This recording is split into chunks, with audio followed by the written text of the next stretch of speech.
this time around. If it's $9 million last year, and he doesn't win an SEC game this year, and he's making $9 million, you go ahead and bust that math for me, John. It's a lot of millions for a win. It's a lot of money for a win. And that's really $4 million for a MAC win. That was a bad Kentucky. They have no chance. You're paying that guy. Not, you know why? Because Jimmy Sexton plays these people like Stradivarius violins, R.I.P. ZR. And he went to Kentucky and said, hey, LSU's showing interest. Hey, sweetie, can you give me a 2-camera shot with John? I know we're... A&M was going to hire him. Remember? What? A&M had him hired, and they kind of vetoed. What? Yeah, I mean, come on, Tony, you remember this. Yeah, they Shiano Sunday'd him. They kind of, it was a little Shiano Sunday, and their board of regents stepped in. They were going to hire him.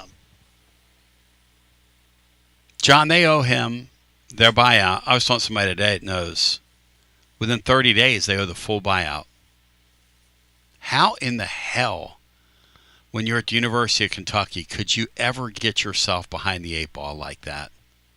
How do you do that? What are these people doing? Then LSU, man. I mean, you're familiar with that. You grew up down there. The governor's involved? Oh, yeah, well, that goes... The governor? Always. What? That's a very political state. I mean, you could say any state's political, but it runs deep there. Huey Long, years ago, when he was the governor, he was assassinated. Huey Long might have been president. He was a great speaker. Mm-hmm. He was... he would lead the band. He's led the LSU band on the field. I think he paid for students to go on a train to some game one time. I forgot which game it was. Mm-hmm. Maybe a bowl game. But but they've always been. It's always been that way. And LSU doesn't have it has an interim president right now. That's right. So there's no. He's like a soft target.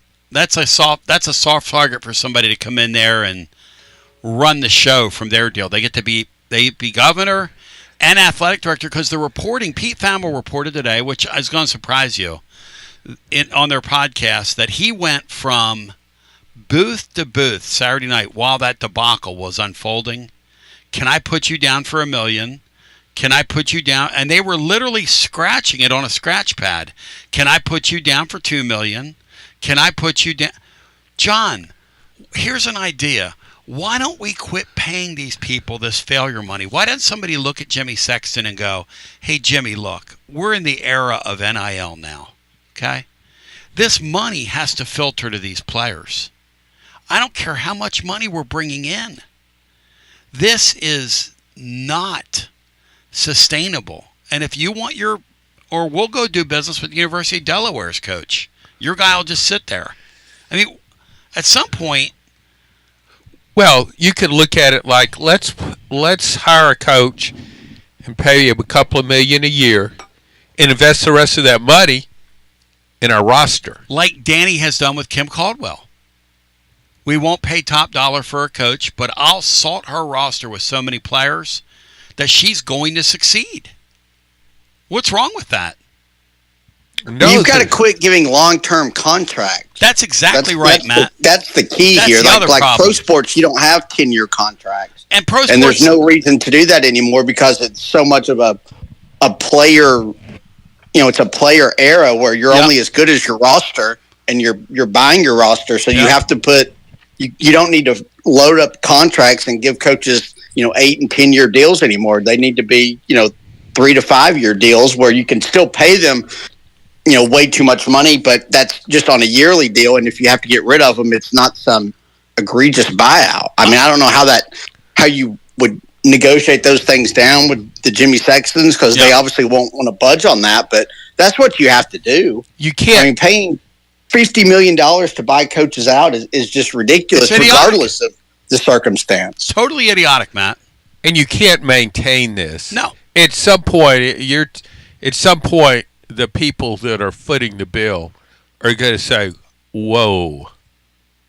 I don't care if I have billions. I would go to that whole shebang of college sports and say, you people need to figure this out.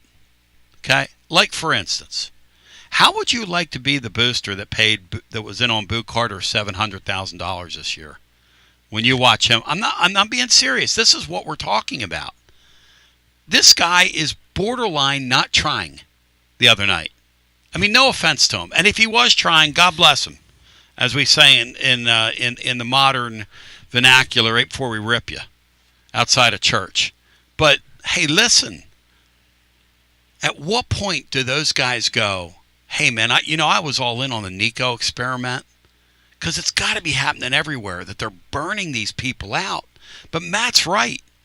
You walk the next buffoon up there. Like, I was giving Danny White a lot of love in the blog today, because here's what Tennessee did. Hopefully. They kept the Tony Vols train on the track by keeping the whole apparatus there, including the guy that was the great recruiter in Elander. Somebody told me a great Josh Elander story last night. It's one of the greatest things I've ever heard. And maybe in the third hour today I'll share it. I'm not going to share it on the radio, but it's one of the greatest as to how much of a recruiting psycho this guy is. And he is a recruiting psycho. This is a guy, when it comes to recruiting, that is a psycho, a total nut job. And you have to be that if you're going to win in these sports. You have to. Nick Saban, above all else, was a recruiting maniac. It was a 24/7 pursuit for him. But here's the thing, right? So you think about Brian Kelly. Okay, we hire him from Notre Dame. Man, John, either Brian Kelly wants to compete for a national championship or he doesn't. He wasn't going to do that at Notre Dame. He knew that. Now, the guy that they hired, who they got from Cincinnati, who Brian Kelly didn't get along with, turns out he's a better coach than Brian Kelly somehow. I don't know how that happened, but this guy's a really good coach. Why doesn't LSU say to him, look, Brian, we're giving you a chance, and you're 60-something years old, whatever you are. We're giving you a chance to coach in the SEC. You're not going to get some huge parachute on the way out if you believe in yourself. Do you believe in yourself? Why don't these ADs look at the agent and look at these guys and say, do you? Why would I sign you up knowing that I'm going to commit $90 million in failure money to you, John? Would they do that in newspapers? When you guys were blowing and going back in the day and you were negotiating, you had people coming after you in different spots. Would you ever say, hey, I want a 4-year guaranteed, you're paying me. If I suck, what are we doing? We're in sports has always been kind of a fantasy world, and it's almost like it's fantasy money now. I don't understand how somebody that's paying for this, the boosters who are paying for this, most of them are successful businessmen. Yeah. If I had that kind of money, it would anger me. It would embarrass me. Yeah. If I put up money to pay for somebody who failed. And Matt, here's why we're having this conversation. Huguenin said it the other day, and it's been ringing around in my head since he said it. He said there are 12 teams in this league that expect to make playoffs every year. I think there are 10. And I think there are 10 fan bases that at the end of every year, if their team's not in the playoffs, want their coach fired. And I think there are 10 booster bases that have sped up the clock. And here's how all politics are local. I'm going to tell you how this is going to play out. Tennessee is either going to win them all down the stretch, and they're going to be happy with Heupel, or they're going to lose a game, or maybe two, with that defense they have. And he's either going to fire Tim Banks, or he's not. And if he doesn't, as sure as I'm sitting here today, he is going to go right on the clock. And I am not kidding. That is what we're doing now. It's crazy. It's stupid. It means too much. Argue with me, Matt. Argue with me, John. That's exactly what's going to happen. These people, you can already see it. They're going to go to him because the backstory, as I wrote today in the blog, is that Danny White told him last year, we don't need to give this guy a 3-year contract. And Heupel said, no. He deserves it. And Danny White said he had one good year. And guess what? Guess who was right in that deal? Danny White was right in that deal. LSU told Brian Kelly, you got to fire this coach and the offensive coordinator and this other coach too. And I don't think did he say no? Maybe he did. I don't know. It seems like they came to him and told him, no, he was going to fire those coaches anyway. And then it just, whatever their meeting blew up for other reasons, I guess. Yeah, I can't imagine Brian Kelly wouldn't fire somebody if it meant keeping his gig, keeping his job. Yeah, I think Heupel's from a different stripe because I think of what was done to him. Because basically, what was done to him is they went to Bob Stoops, who was an accomplished national championship coach, certainly more accomplished than Heupel. Now Heupel's a nice coach. Our fan base is getting ready, if we lose Saturday night, to freak out on this guy. It's the truth. And he made the playoffs last year. And 2 years ago, he was in a position to make the playoffs. But people don't care. They care about the here and the now. And I don't know how fair it is or unfair because the guy makes $10 million a year. Again. Well, that's a big part of this, Sure Tony. it is. Sure it is. If you're going to make that kind of money, right, you better believe you're in a high-risk business. It's just like somebody that's working out silly in the oil business in a dangerous job and that well might blow. Yeah. You get paid a lot more per hour than if you're just working construction. It's a high-paying job because it's high risk. Yeah. It's high risk in college football because you're getting paid. I mean, you brought it up, Mark Stoops. Yeah. Why should you be able to make that kind of money coaching Kentucky football? That's not a program that expects to make the playoffs. See, Matt, that is true, right? Like, what was Kentucky thinking? That was pure vanity on their part, just making that Barney Rubble-looking dude a wealthy guy. I mean, what? He was already wealthy. He's making $4 or $5 million there coaching. I mean, what did they think they were accomplishing? And, Matt, I'm right. If we lose a couple games here down the stretch and he brings Tim Banks back next year, our fans are going to be all over this guy, Matt. And it is the damn truth. And it's, I don't know, is it fair? I guess we could have that conversation because that's exactly, when you look around the league, that's exactly what's going to happen. It is such a what have you done for me lately now deal in the whole sport. James Franklin was going to live in the 12-team playoff. Okay, they had a down year this year. They were going to live in the 16-team playoff. Penn State couldn't fire him quickly enough. He won like 80% of his games there. He won, and he is a great comparison to Heupel from the standpoint of those guys are both really high floor, really good college football coaches, but eventually fan bases, it's not enough for you to be really good. It's a bizarre world we live in, guys. It's bizarre. Well, we talk about, I think when you expanded the playoff to 12 teams, yeah, then you're expected to make the playoffs. And I think we would that was the dividing line between success and a failure for a coach. You made the playoffs, you didn't. But it's not enough now just to make the playoff at certain schools. You're expected to win a championship. What about here, though? Here you make the playoffs, you've had a good year. What happened to that?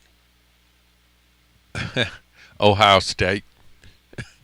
I thought last year it was a big deal for Tennessee to make the playoff. Big deal. It was a big deal. Big deal.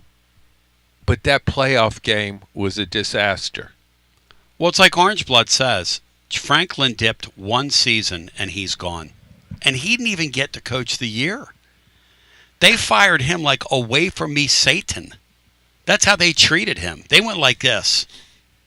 Linda Blair, away from me, Satan. They exorcised him right out of that program. And he won 2 playoff games. And he got to the semifinals last year, didn't he? I mean, yeah, he won 2 playoff games. Now they had an easy draw, but still. I mean... Yeah, he was right there. He was right where he's supposed to be, but he didn't make it all the way. But even if you win a national championship, yeah, That's not a guarantee. Look at Ed Ryan Day. Orgeron. How about Ryan Day going in the last year's playoff? There were Ohio State They were fans, ready to fire him. They were reaching out to us saying, hey, do us a favor, knock him out. Matt, you were around those people. Am I lying, Matt, that fan base up there at Ohio State last year was wanting that guy gone after that Michigan game? Coming in yes, they were. Yeah, absolutely. Somebody tell me what we're doing in this sport, because I don't understand it. Look, Brian Kelly deserved to go because he never should have gotten hired. When I said when he was hired on this show that he's never going to make it there, he does not have the temperament to be around those people. He was way too thin-skinned. It was never going to work. They never liked him. He's a fake, a fraud, a phony, a hypocrite, a liar, and a thief. Other than that, he's a pretty good guy. So then you think about some of the other things that are going on. I'm telling you right now, I've been around here. This Tim Banks thing is, if they lose a game because they're playing electric football in the back four, and at his position that he's supposed to be coaching, that I don't know that he is, but that's another story for another day. But the howls on Heupel to get this guy off that campus, after they gave him a 3-year contract last year, just buy him out and get him out of here, are going to be so loud. Here's the other thing that's going on with that backdrop. He hasn't talked to the media in weeks. They're sending 2 people out today or whatever to talk to the media, and people are going to start getting antsy on this Banks guy, whether it's fair or not. And Johnny makes like $2 million a year as a coordinator, but here's the problem. Everybody in this league is paying their coaches and paying their players like that, and 10 teams are expecting to win and win now, and literally there are 4, maybe 5 playoff spots available. That means half the teams in the league that try to compete and try to play at the high level are going to be really urinated off at the end of the year, because this is not cheap anymore. Well, look at Oklahoma's situation. And that's who we're going to talk to on the other side. Yep. Oklahoma is it's still in the running for the playoff. Had one of the toughest schedules in the country. Yep. Unbelievably tough schedule. It's still in the playoff hunt. Excuse me. You go into the last month of the season, you're still in the playoff hunt. Yep. I don't think it'll make it. I never thought it could make it with that schedule. No. But it's in the playoff hunt. Yeah. Only 2 losses. You can even make a case for Oklahoma, as tough as the schedule is, with 3 losses, it should be ahead of some 2-loss teams. Maybe us. Truth be told. Yeah. Oh, yeah. Yeah. Tennessee hadn't beaten Not a if team they lose head-to-head, Tone. Come on. No, not if they lose head-to-head. No, not Saturday. Right. No. But if you do that, so you're still in the playoff hunt. However, right. Oklahoma could still lose 3 more games and end up with 5 losses. Plugs pulled on him. And they're going to fire Brent Venables. Yeah. And that's, if I'm Josh Heupel, I do 2 things Saturday after I beat him, because he's done when you beat him. I walk out to midfield and I say, hey, are you interested in doing this next year? We once coached together, which somebody taught me this week, which is good. They crossed over. And then I walk over to the 2 or 3 of their linebackers, and I say, hey, how would you like to come here with your coach next year? We'll put a deal. It's what Tony Vitello used to do. Tony would invite some of those teams in. Matt knows this. They're down there at South Georgia. Where was the school, Matt? The Georgia Southern, where Elander was? Yeah, Georgia Southern. Georgia first weekend Southern, of the season. Walks right over to him. Hey, man, what you doing? You're pretty good. We turn you into a star, man. We turn you into a star. Come back on the other side. Mason Youngjoyds, he's of the Tulsa World. We do that right after this. Are you searching for a great local coffee? I'm Billy with Grade A Grounds. You can buy our freshly roasted coffee online and support a good cause with every sip. Great coffee, greater causes. Visit our website today, gradeagrounds.com. You got to dream about buying some land and building on that land? Well, Waterside Contracting is your ticket. 25 years of making dreams come true, Michael Scott. For hundreds in our area, custom homes or remodels, Waterside Contracting will build on your lot. They do incredible work all over the area. Structural integrity, quality without compromise. It's a way of life with Waterside Contract. Check out the wonderful work Waterside does. WatersideContractingLLC.com. When it's time for your dreams to come true. Quality without compromising. Waterside Contracting. Preparing food for a big gathering can really take it out of you. That's why you need to call Calhoun's and check out their selection of party platters. Whether you're hosting a party for the big game, a reunion, or just an everyday gathering, a Calhoun's party platter is next level. Choose from Calhoun's always excellent chicken tenders, fly with Calhoun's wings, or boneless wings with a variety of dipping sauces, award-winning next-level melt-in-your-mouth barbecue ribs, or delicious spinach artichoke dip, or get one of each. Plus, if you're doing burgers or sandwiches, Calhoun's has lots of side dishes like spinach Maria, baked cinnamon apples, Smoky Mountain baked beans, or creamy coleslaw. Available in pints, quarts, and gallons. And to finish things off, pick up one of Calhoun's great desserts to go, including homemade cheesecake or key lime pie. Calhoun's, simply your go-to party headquarters. With 9 locations all over East Tennessee, you can order online and just pick it up. Calhoun's, one of the Copper Cellar family of restaurants, along with Chesapeake's, Copper Cellar, Corner 16, Cherokee Grill, and Smoky Mountain Brewery. Eat local, eat good. When it's time for your next move, you want to get your precious belongings from point A to point B with your peace of mind intact. That's why you need to call my friends at Gouffon Moving and Storage, East Tennessee's moving legend. Gouffon Moving and Storage has been helping East Tennesseans move since 1887. That's 138 years. 5 generations. That's even longer than the Dooley, Jones, and Pruitt era combined. Gouffon Moving and Storage are pro movers, serving Knoxville, surrounding areas, and interstate moves too, both residential and commercial. And we'll provide you with personalized service that other corporate movers simply cannot. We know how to move all types of items. We pay careful attention to our clients' valuables. Your satisfaction as a customer is our absolute priority. As the oldest continually owned and operated family moving business in the United States, when it's time for your next move, it's Gouffon Moving and Storage. And storage, it's secure and vaulted. Our newest offering of commercial storage logistics, we offer receiving, storage, and delivery services for all your business logistic needs. See more at Gouffon.com. That's Gouffon.com. Or check out the link at tclub.team. When it's time for your next move, East Tennessee's moving legend, Gouffon Moving and Storage.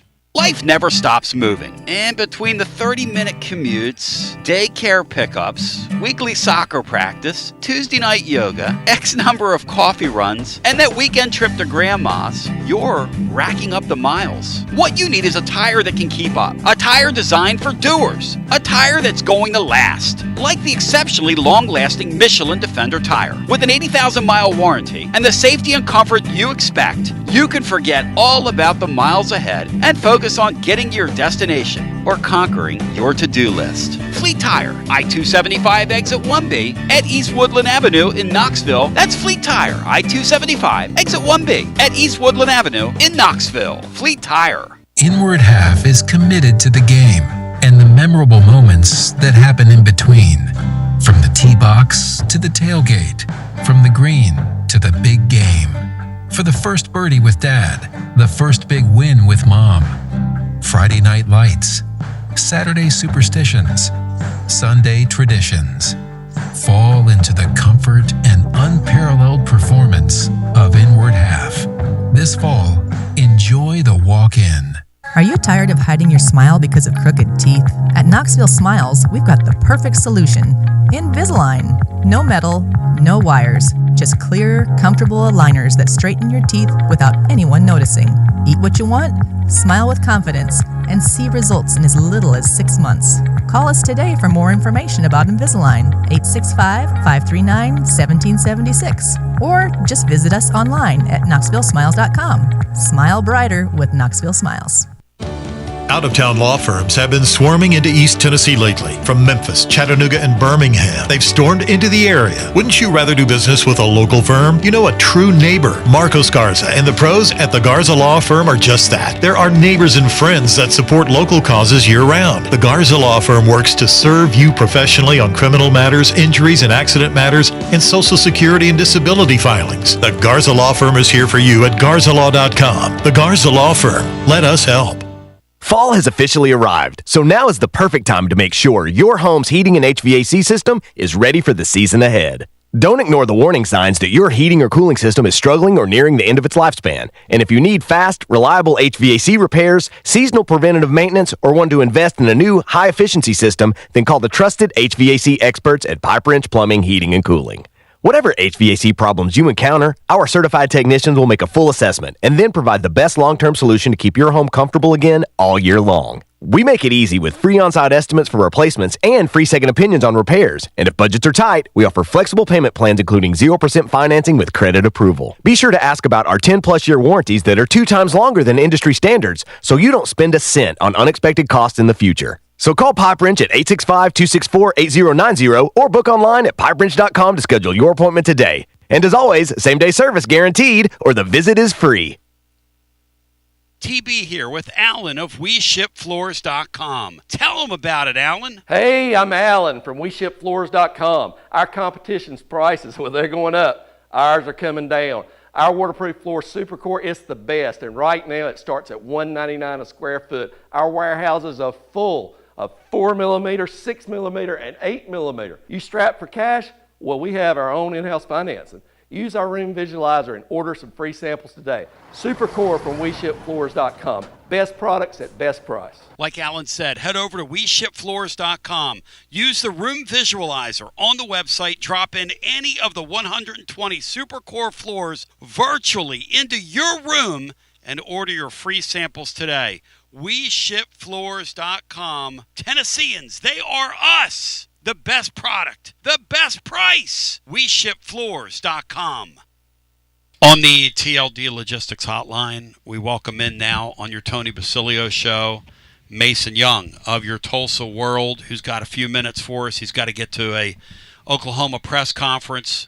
John Adams, Knoxville News Sentinel, why don't you share with Mason what you told me about lurking on a board last night, which will tie into our conversation about just the nuttiness of expectation right now.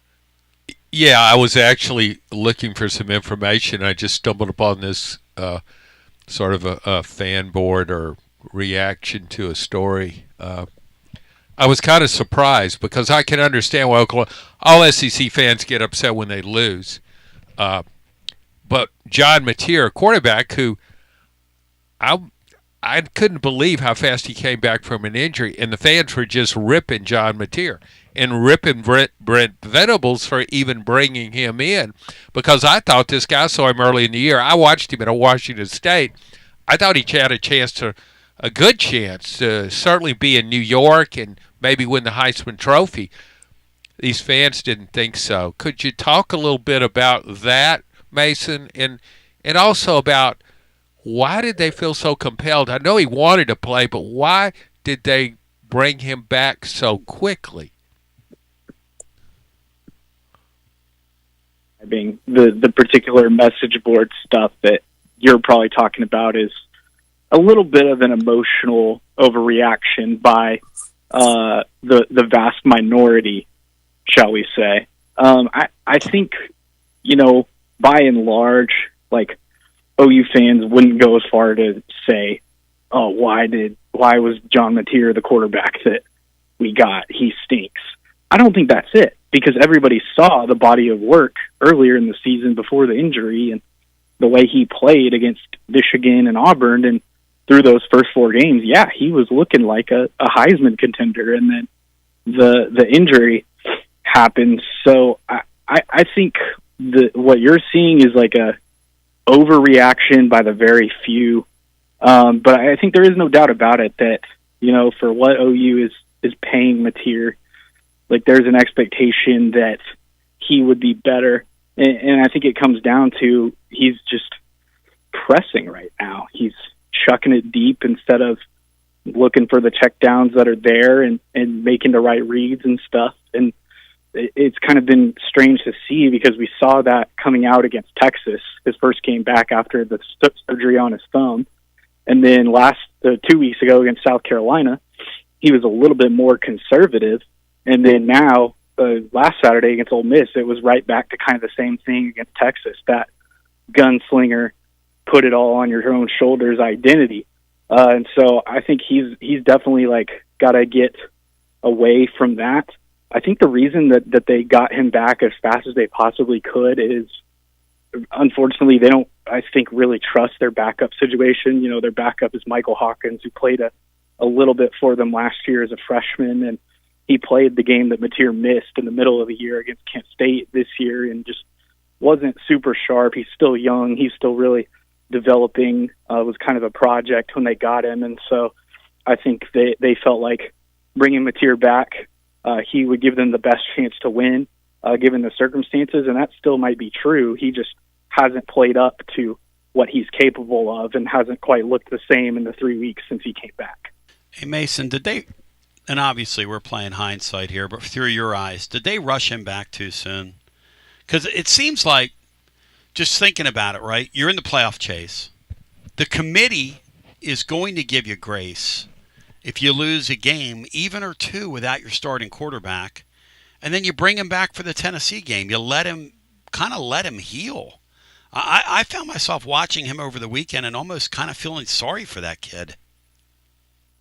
Yeah, I think that's fair to wonder in hindsight. Did they do it too early, bring him back too early, when, like you said, if you play the backup against Texas and you lose, you probably get a mulligan. There was actually, coming out of that Texas game, one of the other kind of dark thoughts he had was, well, what if Michael Hawkins Jr. had come in and played better than Mateer against Texas and they had won? But I think at the end of the day, the coaching staff just made the decision that, hey, we feel like John Mateer gives us the best chance to win, and we're going to try to go win this Texas game because it's the rivalry and whatnot. And I will say, it's been maintained over and over again when we talk to John Mateer, when we talk to Brent Venables and Ben Arbuckle, the offensive coordinator.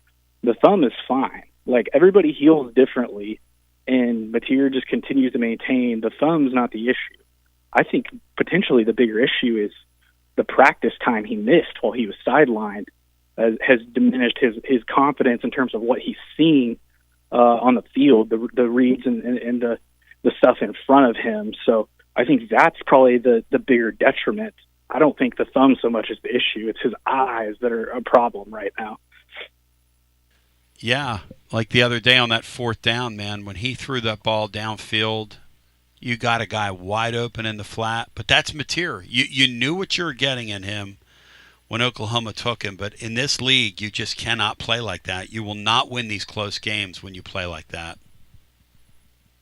Yeah, that's for sure. We're seeing so much, one possession games, and they had the chance to win that game, I think, is the thing that probably hurts the most. They second to last drive of the game, they get the ball back and he sails wide open guys on third and fourth down, and then the second to last play of the game, they end up getting the ball back for a final time with 1 minute and 5 seconds left. Second to last play of the game, he tries to force one in the middle of the field, and it's behind the guy and incomplete, and there's 2 or 3 defenders in the area. He's not hitting the right guys. It's this kind of hero ball situation. And I think it's, at least he maybe didn't put the ball in harm's way as much against Ole Miss as he did against Texas, but it's still just the decision-making is off right now. They must have no confidence in Michael Hawkins, Mason. Yeah, it's a interesting situation.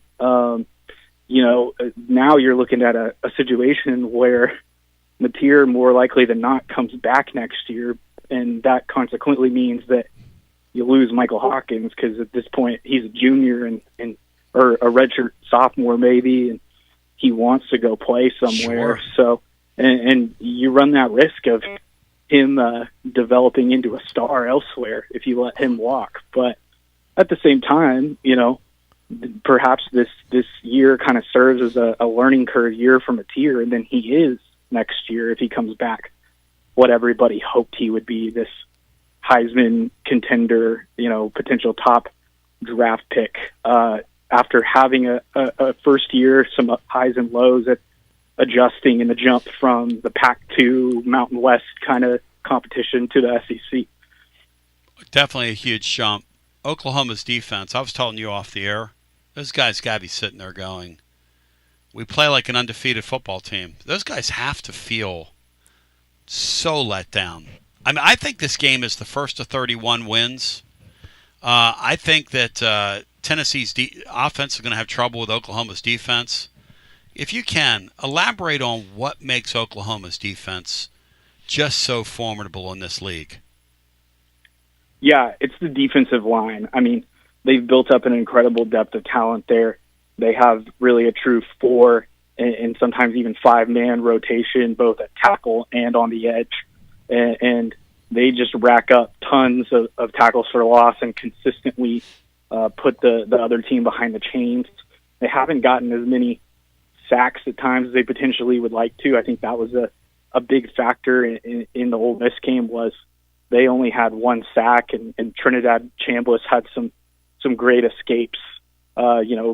Got out of the pocket and made some plays on 3rd and 4th down for Ole Miss, and that was a problem. But yeah, it's definitely their ability to just wreck drives early on and get the offense behind the chains, and then they can cover pretty well for the most part. Their safeties aren't playing great right now. They're kind of struggling in the middle of the field, but they've been pretty solid on the corners, kind of despite their youth there. But it's just the one thing they struggle with is just sometimes not being able to get off the field on 3rd downs and letting teams extend drives, and that's part of what got them against Ole Miss in conjunction with the offense not really complimenting them in any sort of way. Those are kind of unfortunately the underlying recurring problems of the Brent Venables era right now. Elaborate for me on the safety play. Go unpack that for me. What's that look like? Why are they struggling?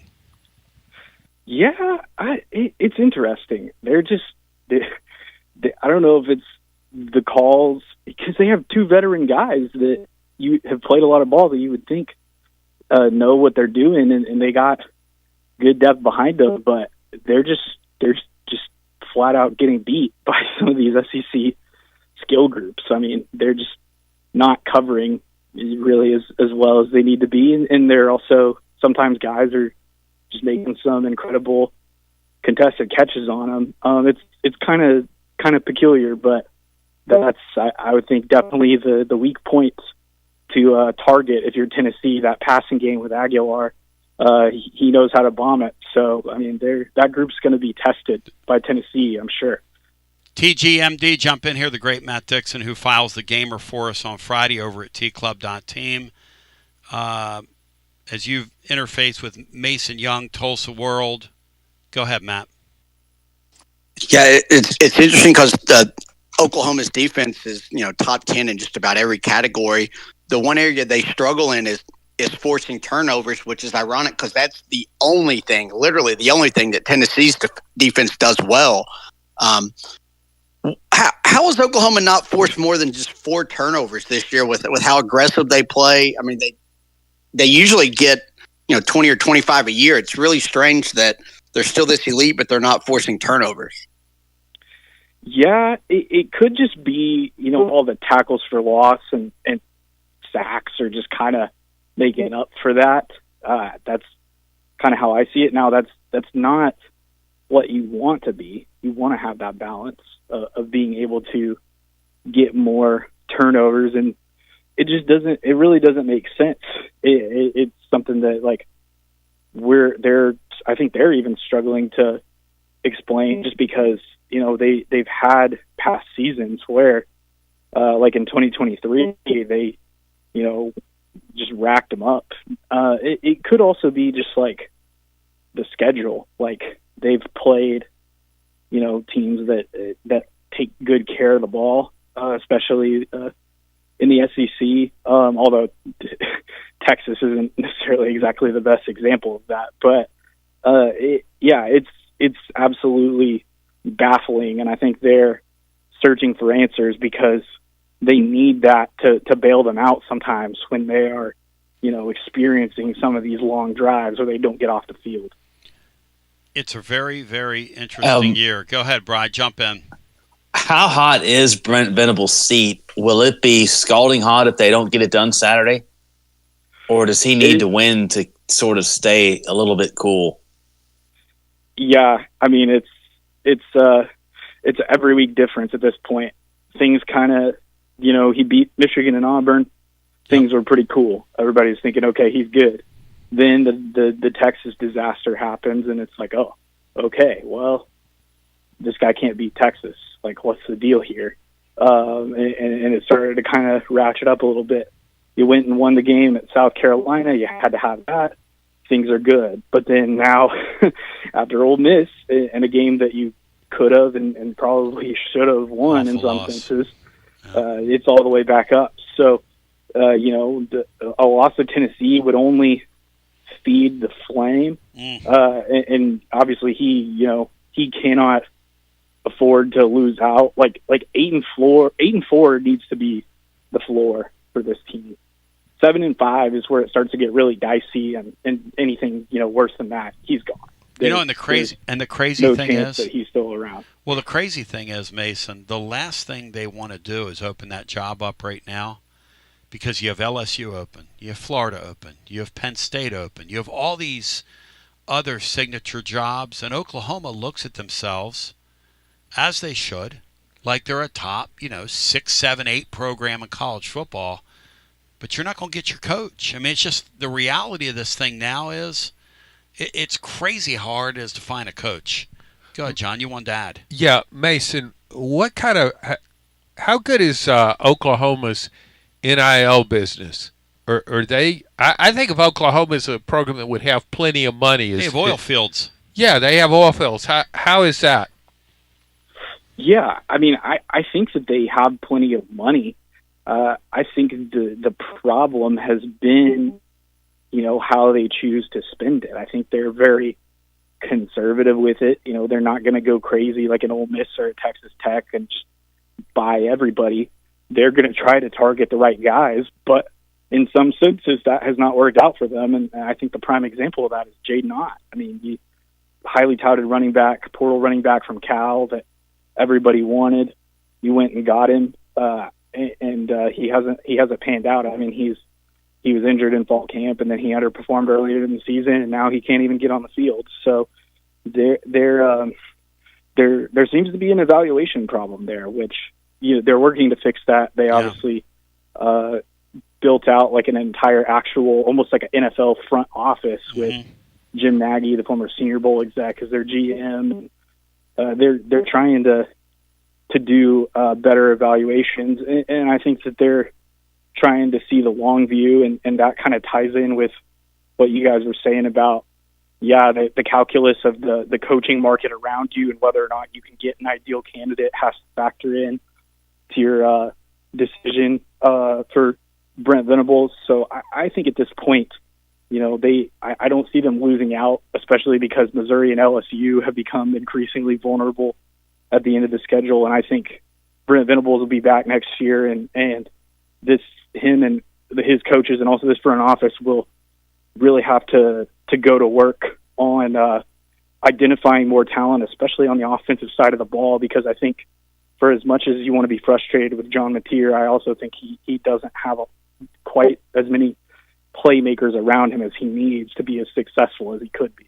Mason, I want to respect your time. If you will, share with the living listener how they can find you, where they can find you, and my best to you. And thank you so much, man, for jumping on with us.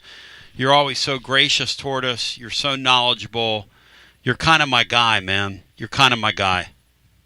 Hey, I appreciate it. Thanks as always for having me on. And I'm on Twitter at Mason_Young_0. And you can read all my content at TulsaWorld.com and OUSportsExtra.com. You're the man, brother. much love to you. Hope you have a great one. And if you're in the area, come see us Friday at Calhoun's. I'll buy you lunch. We're down there at Calhoun's on the river. If you get into town, I'd love to buy you some lunch, man. Hey, sounds good. I'll let you know. All right, see you, Chief. I'm also going to try and get our baseball coach down there. I don't know if that's going to work, but we'll see what happens. You're I'm really going to invite him. Will you really buy Mason lunch? No. I didn't think so. Sound out of character to me. Hey, Matt, explain something to me. So they have a great defensive line. They're extremely aggressive blitzing, Oklahoma is. They really fool quarterbacks in terms of all this exotic stuff they do, but they can't take the ball away from people. We literally look like bumper cars out there. We have no run fits, no gap integrity, no nothing. Half the time we don't get pressure on quarterbacks.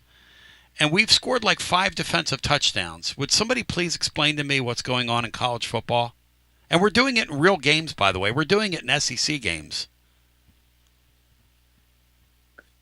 Yeah, it's what is deciding games, or is the game-changing plays in games. That's and right. You started it in the season opener against Syracuse. It's obviously what they've worked on, kind of creating some of those fumbles, because it's a lot of fumbles is what they're getting. So that's obviously been an emphasis. Apparently, it was all their emphasis in the offseason because they didn't work on anything else, it seems like. They can't tackle very well. They don't cover. They just don't look fundamentally sound, but they can force turnovers. So no offense. And those are game changers, and they have been. And to this point, you've found a way to make it work. But it's funny. I think Oklahoma, they're just so good fundamentally, and I think they tackle really well. They don't necessarily try to strip balls like a lot of teams do now. So they really just tackle really well, and that probably limits that some. But I don't know how they don't get more interceptions, because they disguise coverages and the way that they dial up blitzes, from everywhere. You would think that they'd get 1 or 2 kind of jump ball type deals a game, but for some reason this year they're not. The lack of tackling sometimes can contribute to more fumble opportunities, because you're thinking about taking the ball away more than wrapping up. And when you wrap somebody up, the play ends earlier and you don't have as good a chance to take the ball away from them. Well, is that true? I don't know. Yeah, that's what I was trying to say. Yeah, because our defense, Matt, they don't wrap up. They like to bump. They'd like to do the bump, like we're back in 1975 or something. They're going for the ball. They're not worried about the guy carrying it. Kyle said he's expecting rerun to show up on our defense at some point and go out there and bump. And sometimes interceptions happen when you're sort of out of position too. We used to dance on Soul Train. Rerun. But anyway. Well, he brought up something. I was curious about this. I didn't realize he talked about the safety play. Mason talked about the safety play for Oklahoma has not been great. They have veteran guys back there. Made me wonder if they try to do too much in terms of disguising coverage. Maybe those guys are having to think too much. I don't know. That's kind of odd. When you have that kind of pass rush, that kind of frontline play, you would think the safeties would have a field day and probably get some picks. When you start picking apart things, you start picking apart even a good defense. I can't help but wonder, what Tennessee's defense would be like if it had those 2 cornerbacks. I mean, where would if you have Ricky Gibson and Jeremiah McCoy? I don't know as much about Ricky Gibson in terms of, is he an all-SEC cornerback? I don't know. Pretty good. He's pretty good. Yeah. Okay, but Jeremiah McCoy is a proven lockdown guy. Yeah. Preseason All-American, could be a first-round draft pick. So that's what a lot of defenses look for. If you got that lockdown corner, that sets up so much when you can trust one guy to take on the opposing team's best receiver. That covers a lot of ground. How about Colton Hood? Well, see, then where could you? That. So then you could have 3 DBs that can play. Matt, why don't fans give Banks a break? What do you think that is? Nobody. And I want you guys to think about that. We're going to come back on the other side. I want the panel. I want you all to think about that, and John, you too, because Like when we're doing the Garza fifth quarter fan reaction or we talk, everybody's like, this guy's got to go. And I had a couple of emails from people who were like, why won't you say he's got to go? And I'm like, well, I don't know enough about it to say he's got to go. Got to go or not got to go? I never thought he was great to begin with, but he's not as bad as you people think he is. But I'm afraid if Heupel loses Saturday or to Florida, and the defense is the reason why. And by the way, if the Vols stumble down the stretch, here's another question I'm going to ask in the second hour. What's more likely? 10-2 or 8-4? And I want you to think about that. 10-2 finish or an 8-4 finish? I'm just asking for a friend here. 10-2 or 8-4? Because here's the problem with all these teams now. You're playing for these playoff spots. Whoever loses that third game on Saturday, the danger of unplugging in the transfer portal era, and we don't want to hear this, but the danger of unplugging with these guys is so pronounced. It's such a hard gig to keep everybody on the tracks. But we're going to come back. We'll talk about it. So I'm going to ask two questions. Why don't we give Banks a break? That's question one. And then question two, when you look at our team, you look at our strengths, you look at our weaknesses, and even consider history, what's more likely? A 10-2 finish or an 8-4 finish? And the reason I ask that is, I think that's what's going to happen. I think this team's either going to finish 10-2 or I think they're going to finish 8-4. And we'll come back with more on the other side after this. Whether it's baseball, football, softball, church groups, or schools, if you're raising money, do it with locally roasted grade A grounds coffee. I'm Billy Miller, a Vol alum and Knoxville native. You keep 40% of sales, and we donate 5% back to our East Tennessee community. Get started today by visiting our website at gradeagrounds.com. Score a TD every time with T3 Vodka. T3 is Tennessee's premium vodka, handcrafted with passion, precision, and a whole lot of pride. T3 Vodka is taking the Volunteer State by storm. T3 Vodka, handcrafted in the majesty of the foothills of the Great Smoky Mountains, where quality isn't just a promise, it's a way of life. Filtered 10 times and 80 proof, T3 Vodka delivers a smoothness that's unmatched. This dedication to excellence has already earned T3 Vodka prestigious accolades. T3 is a 5-time gold medal winning vodka and the 2025 SIPS Consumer Choice Award medal winner. Whether you're sipping it neat or on the rocks or mixing up your favorite cocktail, T3 Vodka is your choice for a premium, award-winning experience. Score a T3 TD and ask for T3 Vodka by name at restaurants and wine and liquor stores today. Drink it neat, drink it right, drink T3 Vodka and score a touchdown every time. T3, Tennessee's premium vodka. Distributed by Athens Distributing Company. Please drink responsibly. Basilio here. No one does it like Alumni Hall. I'm here to tell you, living Vol fan, only one place that's the best place to shop for Tennessee gear, and that's Alumni Hall. The best and largest selection of Tennessee apparel for the whole family. Top brands like Nike and Champion, Columbia, Peter Millar. Load up on hats, accessories, Yeti, all your tailgating necessities. Download the Alumni Hall app, click account, and it'll tell you how much Hall cash you've earned. You earn $10 in rewards for every $150 you spend. Alumni Hall, with physical locations in Murfreesboro, Bristol, and 3 locations in Knoxville, now open in Johnson City. Pop into Alumni Hall and get ready and tell them Tony B sent you. When it's time for a fresh coat of paint, run, don't walk to Walker's Painting. Interior and exterior, Walker's Painting's been making it beautiful since 1999 across the Knoxville area. New construction, repaints, commercial, residential, free estimates available. And get this, mention you heard Walker's Painting on the Basilio Show, 10% off your first job. Let's go! Run, don't walk to Walker's Painting. 865-688-1410. That's 865 865-688-1410. Walker's Painting, making it beautiful since 1999. Check out the ad at the blog at tclub.team. Walker's Painting. Hi, I'm Jim Simpson, owner of Simpson Meats. When's the last time you grilled a really good burger or steak? One your friends still talk about. Our goal at Simpson Meats is to make that happen every time you have a cookout. All of our cuts of meats, steaks, burgers, briskets, and pork are always fresh, flavorful, and sustainably sourced. We are family owned, so we know the importance of knowing how and where your food is raised. We have been putting quality first since 1888. Visit our butcher shop off Lovell Road or online at simpsonmeats.com. Okay, so we really need uniforms and equipment for this season. Can I trust you with that? Cool, I'll just order them online. What? Yeah, I'm gonna hop online and I'm gonna get them ordered. Hold up, that's not a good idea. We shouldn't just spend money on some random online retailer, okay? I mean, it seems pretty convenient. Trust me, it's a terrible idea. Let me simplify this for you.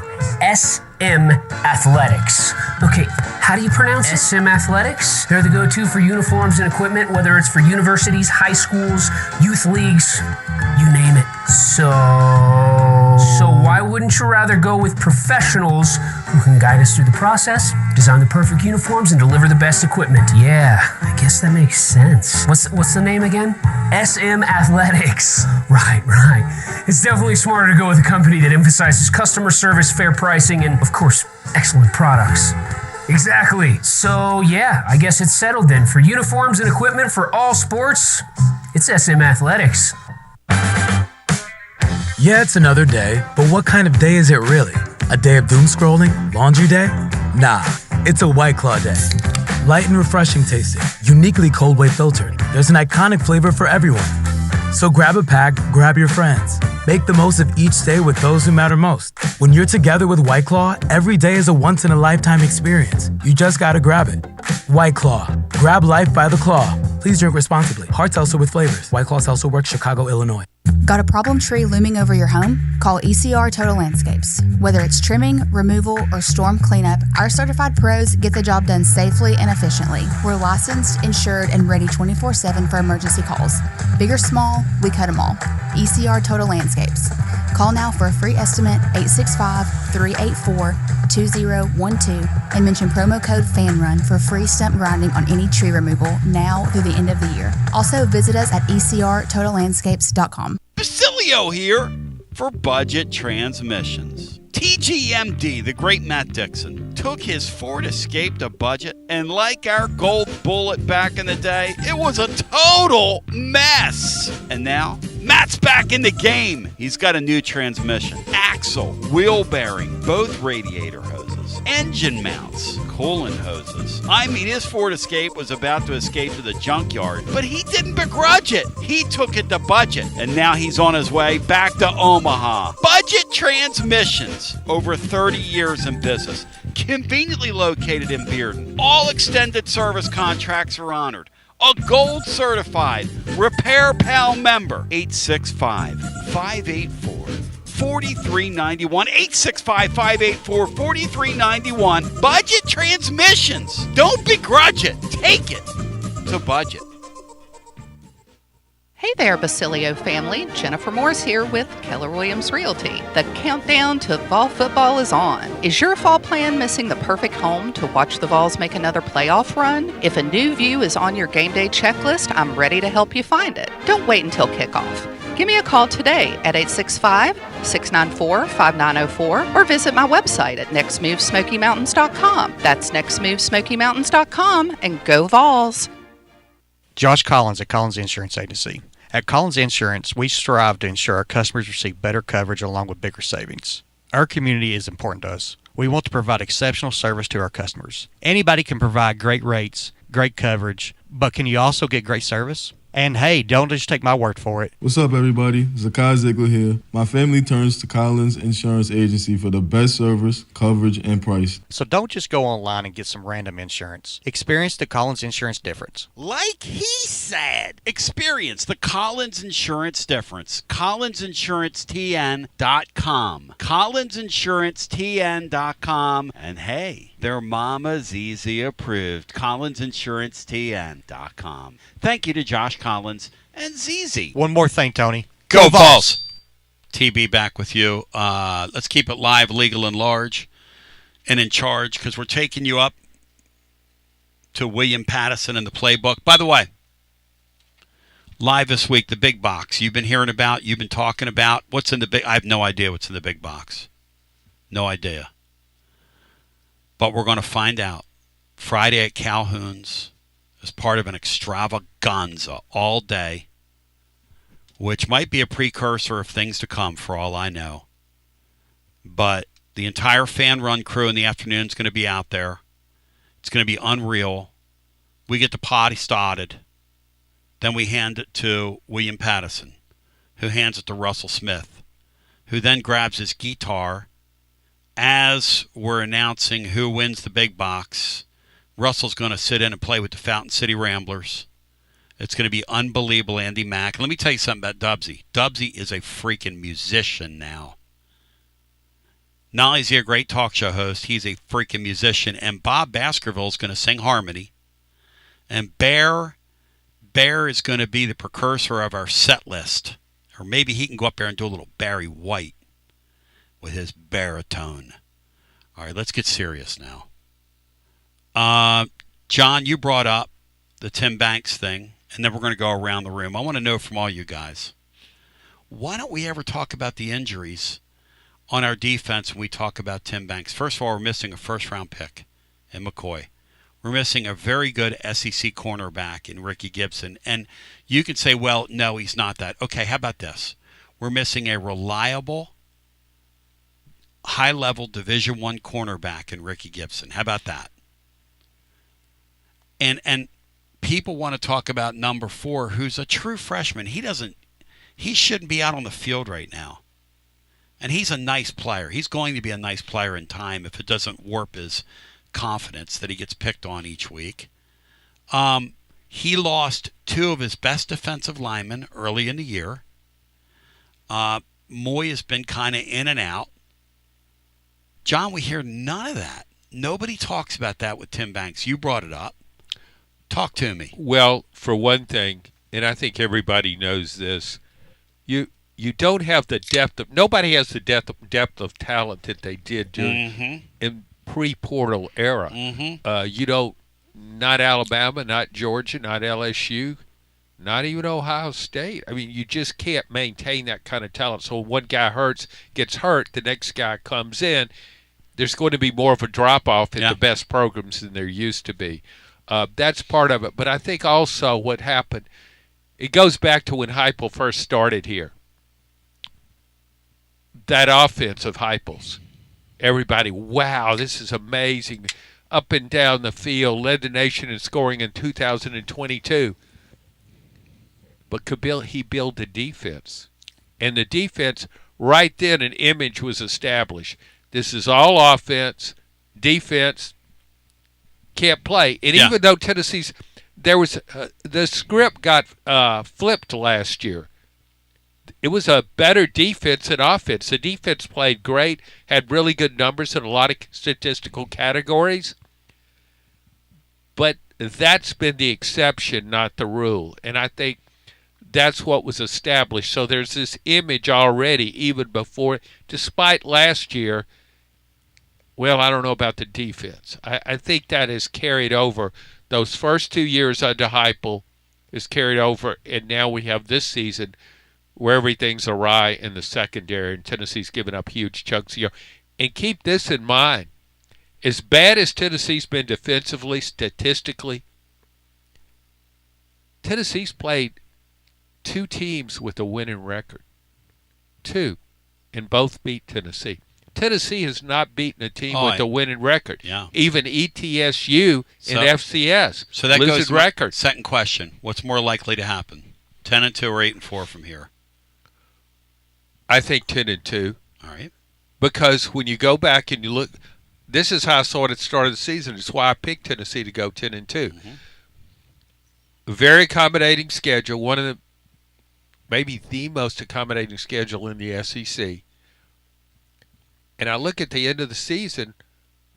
Now, I didn't know Vanderbilt would be this good. That's the outlier. That could change things. But I looked at Oklahoma and Florida. I thought they would both be pretty good, but I thought they could be beaten down by the schedule. Well, look what's happened. Both John Mateer beaten down. And I thought the same thing. I thought with Florida, I didn't know Lagway had an injury history. Plus, he's played terribly. He's throwing interceptions all over the place. So he's not as good as I thought he would be. But I also thought with Vanderbilt, I didn't think it would be this good, but I didn't think it would be bad either. And I thought it's so Diego Pavia dependent. It's so reliant on him. He's the catalyst. He makes everything happen. I thought he would be beaten down too. He stayed healthy. All right, Matt, your turn. Why is everybody all over this Banks guy and nobody talks about the injuries? What is that? Well, the injuries aren't an excuse for why you're a very poor tackling team, why you have bad angles, the run fits, the just unawareness in coverage on passing downs where you're just giving up first downs with just easy throws where you're not covering the sticks. Like, your injuries have nothing to do with any of that.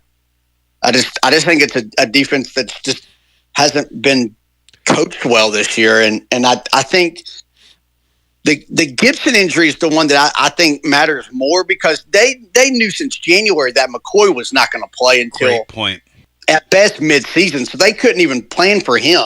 So, like, I don't even consider him being missing because they never thought he was coming back. The Gibson one's a big loss. I think he's an above average SEC corner, maybe a little bit better than that if he develops some. I just think that they relied so much on that and those two, at least Gibson and their corners, to be good to kind of help everything else out, and they've just not been able to do that. So they've had to adjust, and they just don't have an answer for what they can do in the secondary. And then your linebackers are, just I don't know. I'm not sure what they really do. I mean, Carter flies around, but he doesn't really know what he's doing a lot of the time, and T-Lander's exposed in space. So I just, the middle of the field is just wide open for every team. And the injuries have nothing to do with a lot of that. Matt, I thought, as troubled as the defense has been right from the get-go, when you go back to that Syracuse game, Kentucky, the problems were so glaring against Kentucky because Kentucky is not blessed with great offensive talent. It's playing a freshman quarterback in Cutter Boley. Its receivers are average on their best day. And Kentucky's just going up and down the field, and they're making plays. Well, you guys bring up a good point. Okay, the second one, Matt. Kentucky, well, I'll say this. Kentucky hadn't scored more than 2 offensive touchdowns against a Power 4 opponent in I don't know how long, and none of those teams that held them to 2 TDs or less had Gibson or McCoy either. Matt, what's more likely from here, 8-4, 10-2, and why? 8-4 would be a little bit more likely, just because you're unsound defensively, and you're playing. The history in Gainesville is what it is. I mean, Oklahoma and Vandy, I think, at least as of right now, you'd be very slight favorites at home, but that's 3 losable games. I think it's I think 9-3 is the most likely by a wide margin, but then 8-4 is a little bit more likely than 10-2. It's a very interesting thing to think about as we get ready to go down the stretch drive. Brian Hartman, why are these fans all over this Banks guy? Well, I touched on it a minute ago. Kentucky hadn't scored more than 2 offensive touchdowns against a Power 4 opponent in, I think, what did Vaught say, like 13 games in a row? Yeah, he laughed. He was laughing at their offense, yes. And he talked about how they don't have explosive plays in their arsenal. They just don't have any. And they scored, they nearly tripled the amount of touchdowns they've been scoring against Power 4 opponents. I look like Marcus Nash and when they flipped the ball out to him in the 97 SEC championship game. Some dude we've never heard of, John, running wide open, like Marcus Nash back in the day. What are we doing on defense, John? And those defenses didn't have the excuse of missing. They didn't have McCoy on their teams either, or Gibson, and they were able to hold them down. So the the play that stuck out to me, and this is ignorance probably on my part, I didn't think of Kendrick Law, the Alabama transfer, as a speed guy. He caught that ball and went down the sideline. I thought he was an Olympic sprinter. Like Rocket Ismail or something. Yeah. Or Quadri. I thought, well, somebody will catch him. No. There's nobody in the picture. I like how our guys, Matt, my favorite thing about going back and rewatching Sunday is the way our defenders don't use the sideline as a tackler, Matt. What are they teaching over there? What is that? It just doesn't look like our guys know what they're doing. They're not situationally aware of the sidelines of where a first down marker is. It just doesn't seem like they know what's going on. But and I'm sure it's not really that way, but it certainly appears that way when they give up so much cushion on like 3rd and 7, and you're playing 12 yards, off the ball. Like it's just a simple, just a simple throws an automatic first down. But you got to wonder though, if they're this bad now, imagine what they'd be without Boo Carter. 10-2 or 8-4, Brian. What's more likely?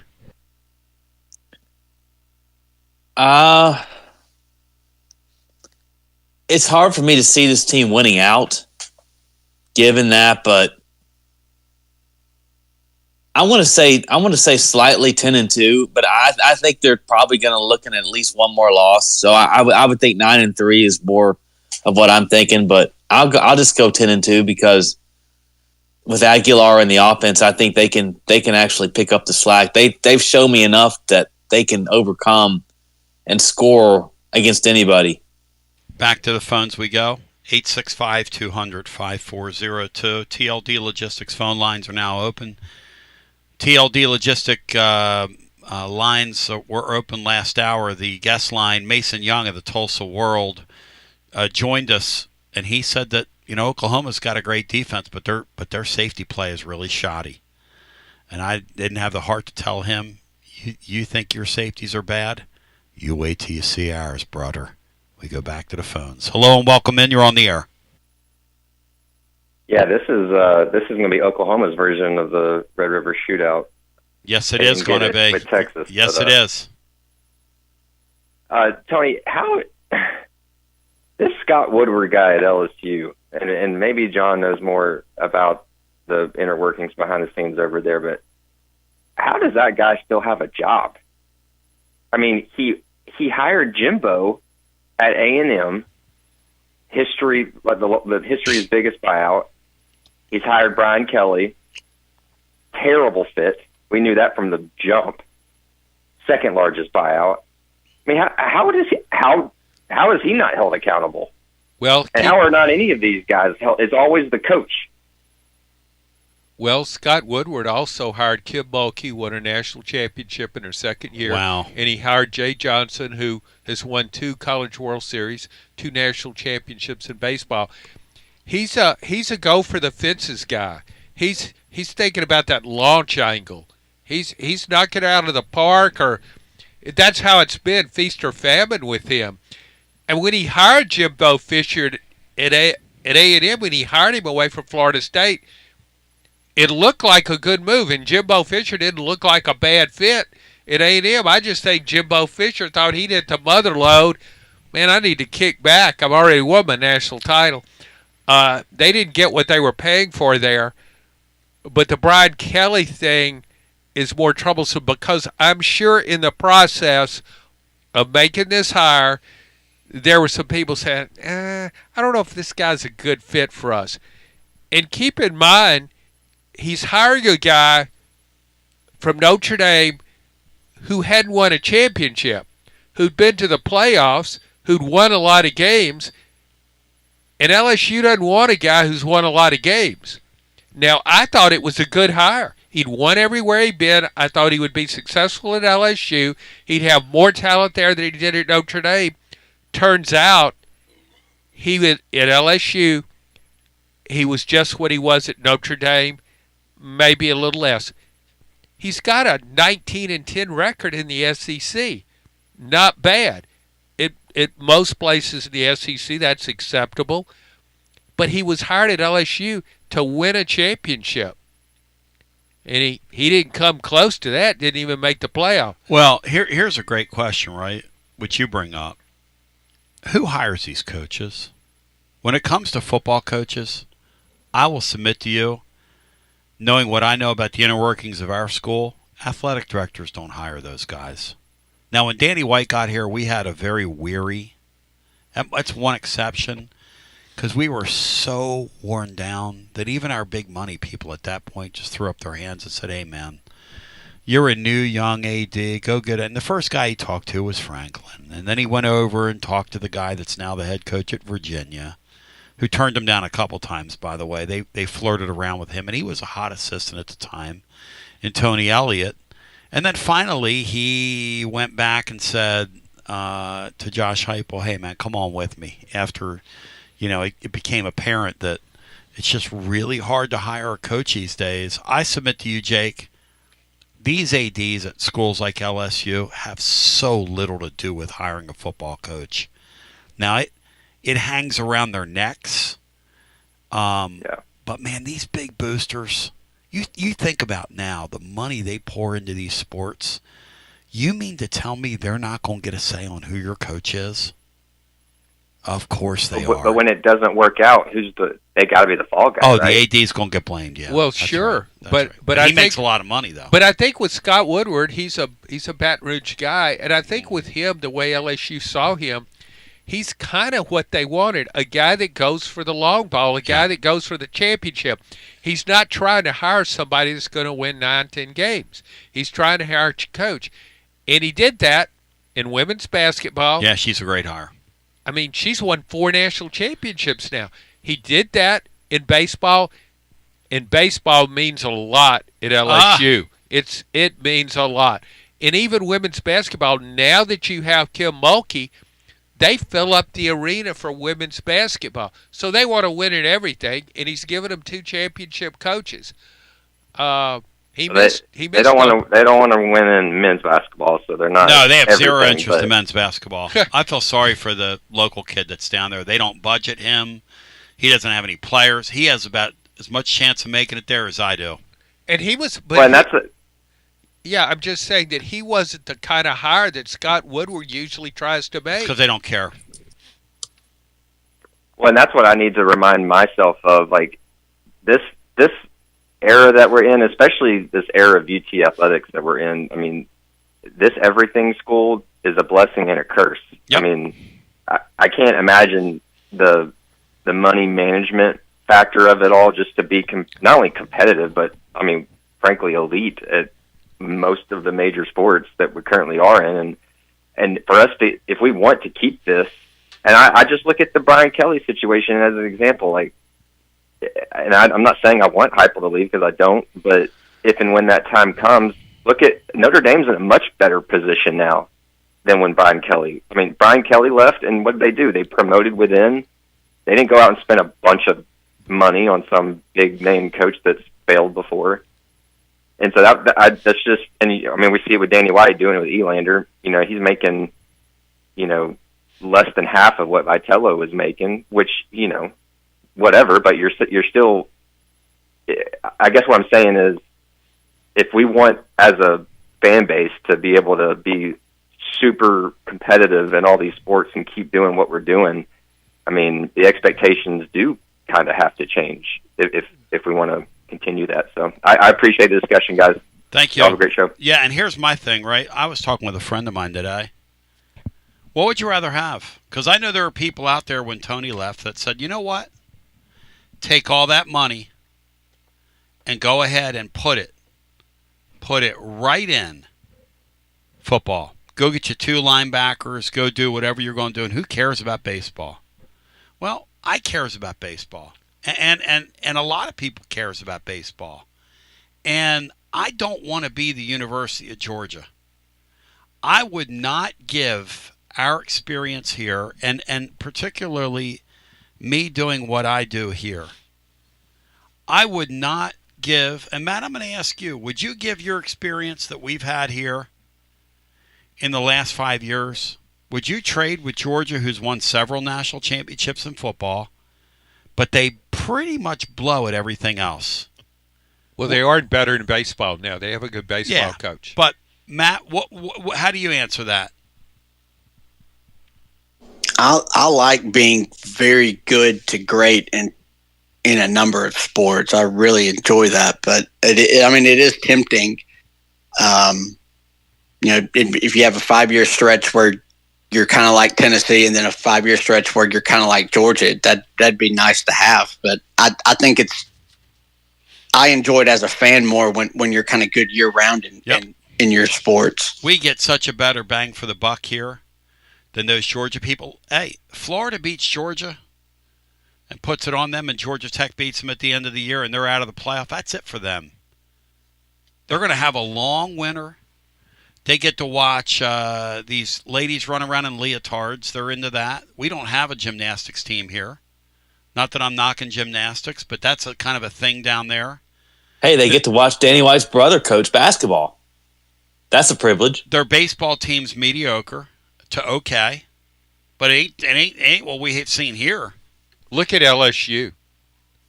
Championship baseball, championship in women's basketball. And they're not – they also have a really good gymnastics team. Yeah. I would just happen to – I saw a couple of stories, how you just run across tidbits on the internet. 2 different gymnasts transferred to LSU. I would much rather have that than have Georgia's experience of if you think about it, 12 football games in the fall. I know, Tony, you say that, and I think that too. Yeah. I much rather the situation you have now. Yeah. Because you're getting Matt and Brian, everybody agrees. Right. But the general public and the overall Tennessee fan base that puts 100,000 people in Neyland. They can't believe that. No. They want that championship in football. No, they can't believe. You wouldn't sacrifice everything for that, would you? You would be okay if you weren't compete. If you told those people you're competing for a national championship in football every year and you'd just be so-so in the rest of the sports, I think a lot of people would go for that. They're fans. You're not that way. And maybe your callers aren't. I love all sports. Well, I know, but there are people out there. There are some people that didn't follow Tennessee baseball. Even as popular as Tony Vitello was, even as celebrated as the program was, and all the success it had, some people say, well, I just don't care anything about baseball. I heard fans say that. Football is still everything here. And I think there are a lot of people that would say, if we could win a national championship, multiple national championships in football, they'd be good with that. I would much rather have our experience than Georgia's experience. Back to the phones we go. Hello and welcome in. You're on the TLD Logistics phone lines. Tim Banks, 10-2 or 8-4, and anything else that's on your alleged mind. Hi. Hey, Tony. It's Parker. Hey, guys. Hey, Park. Welcome in. John, that's a great point about Tennessee football and our fans. Definitely believe that I would say majority of our fans would rather be Georgia and so in other sports. You look at baseball, and I hope Elander succeeds. Obviously, I want him to win a national championship and sustain the success. But there's going to be a drop off, I think, in fan participation because Vitello was the program, guys. I mean, he really was that important. Like him and Pat Summitt, that's the 2 best coaches I think ever to be on Rocky Top, and you're going to see that now. And I just think in the drop off of the fan engagement. That's just my opinion, though. We'll see. Yeah, we'll see. You wonder if there'll still be box office material on TV like they were. Here's the interesting thing, guys. I think Josh Elander yesterday in his press conference cut a figure that's going to be very easy to cheer for, and a lot of people are going to get behind him and try and help him succeed. Because after watching him yesterday, I see why.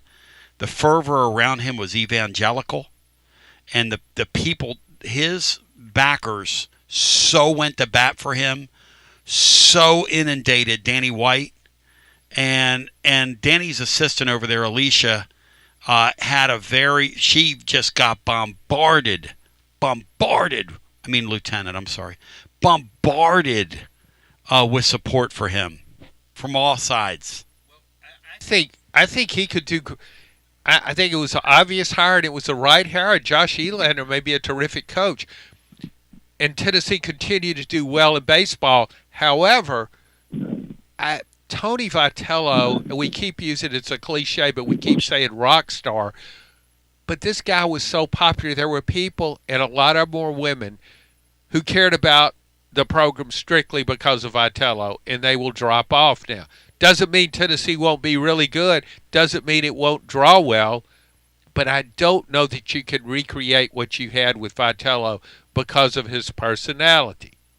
But I agree, John. It's like Pat Summitt, really. Yeah, you can still, and that's certainly not a knock on Elander. I think that was a really good hire. And even if Josh Elander had been at South Carolina or somewhere else, that might have been a good hire. Because he's people that know baseball a lot more, college baseball a lot more than I do, touted this guy and said he was the obvious hire and the right one. And I trust their opinion. So, yeah, that's great. I think Tennessee will continue to be good. And, again, Parker, I'm saying I like it what Tennessee has right now. I really like that. I think we agree on that. I like I'm with Tony. Like, I love the sports, John. Like, I mean, truth be told with you guys, I'm more of a Tennessee basketball fan than I am a Tennessee football fan. So, obviously, I want Rick to cut the nets down and make the first Final Four. But the last thing I'll say on this, and I'll answer your question, Tony. We had, 70,000 fans come to Gay Street in downtown Knoxville after Tony won the national championship. Is that about right? Yeah, that was amazing. And no build-up and no publicity barrage. It's just, hey, we're going to have this parade if you want to come down here in a couple of days. It would be double that, if not triple, if Josh Heupel won a national championship in football. That's my point. So people would rather, I think, have the experience of that one time than sustain success in baseball. Just, again, my opinion, and I love all the sports. But anyway, Tony, the first question about banks, why do people not care? It's just anything else in life. It's what have you done for me lately? Last year the defense carried us, but right now, what are you doing for me lately? And like Brian Hartman's saying, is you're letting a Kentucky team that hasn't been able to score 2 or 3 offensive touchdowns torch us for 500 yards. That's what it comes down to. And then 10-2 or 8-4, what's more likely in your mind? Tough. I want to say 9-3. Not a choice. Not a choice. I want to say, I think 10-2. But here's a question for you all. Yep. Just because the Florida thing without Napier, they're gettable at home. I don't know if I trust Oklahoma. I don't really trust us either, and this is getting to my point. Yes. We don't have any really good wins, y'all. Like we don't have any good wins, actually. We don't have any good wins. When you think about it, that Virginia team has, beaten 2 top 25 teams. They're ranked below us, and so is Louisville. They have a ranked win. And I think we're definitely benefiting from the SEC bias, which is okay, I guess. But here's my thing. Let's say we go 10-2, we beat Vanderbilt. But let's just say, and again, a lot of assumptions here, but if Vanderbilt is 11-1 and they lose to us, and they're 10-2 and we're 10-2, but they have more conference wins and ranked wins, like, are we even sure we're getting into the playoffs? No, BYU's undefeated. That's my thing. Like, I don't even think we make the playoffs unless BYU loses, Texas Tech, Notre Dame. I feel like so many more things have to happen for us to make it. They will. Maybe I'm wrong, but I'd love to see y'all talk about that. No, they will. And the head-to-head thing's got to matter, Parker. Like Matt, you said earlier, the day we get to teams having the same record and head-to-head not mattering is a day you can just sign me out on this deal. It's got to matter, Matt, what happens on the field, right? It's just got to. Yes, especially when it would be the most recent game for both teams. That's right. Yeah, it has to matter. I've said it going back last year. I think every 10-2 SEC team's in the playoffs, and you might not be a great seed, and you might have to, get throttled in your first game on the road. But I'll be stunned if a 10-2, a 10-win SEC team's not in the playoffs. Well, let's do the math real quick. Who in the Big Ten is going to make the playoff? Ohio State, Indiana, and Oregon. Who else in the Big Ten makes it? Well, Iowa and Michigan still have an outside shot, but Michigan's got it's probably a long shot. Michigan's got an Oklahoma loss. That was a big win for the SEC when Oklahoma beat Michigan, I thought. Michigan has to beat Ohio State to make the playoffs. Southern Cal could make it. if it wins out. Back to the phones we go. I just think that pronouncement of 10-2 sounds great on paper till you think about our schedule. That's going to get you, man. It's going to get somebody. The SEC teams Tennessee's beaten, they all have long SEC losing streaks. I think Mississippi State's was like 16, and their last win was against Arkansas. Arkansas had a streak of like 8, and their last win was Mississippi State. Kentucky's deal. So, yeah, you've got every team that Tennessee has beaten. Yeah, I think except one. I forgot which one. I was looking at it last night. Is on a losing streak right now. All of them have losing or non-winning records. I think Mississippi State is 4-4, but it's lost every SEC game. And by the way, 2 of them last week snatched a defeat from the jaws of victory. I want to congratulate this Levy guy. Hey, Matt, his game management at the end of the Florida game was dreadful. And last week against Texas, he said, "Hold my beer. I'm really going to show you something. We're going to punt the ball right to this guy. We're going to punt it. We're not going to punt it out of bounds. This guy is faster than life, and we're just going to punt it to him." We've seen him return punts on film all week, and we're going to punt it to him. It's ridiculous. Tony, I remember when coaches, when there was a great punt return on the opposing team, everybody kicked away from it. Of course. And then I'm watching the game Saturday, and Mississippi State kicks it right to Niblett, who goes 79 yards, and then I'm watching another game. Who was the other returner that ran about the same distance for a touchdown? I don't know. I checked out after that. Well, but there were 2 of them. I can remember way back, dating myself here, when Tennessee was playing Cal and they had Deshaun Jackson my gosh, man. returning punts.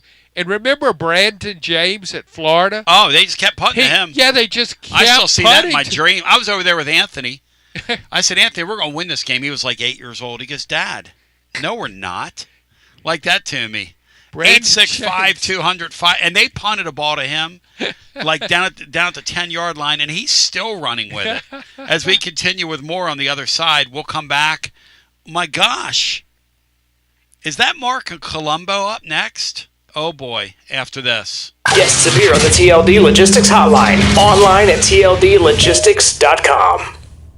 Are you currently a residential electrician? Would you like more benefits, better pay, more upside? What about a $3,000 signing bonus?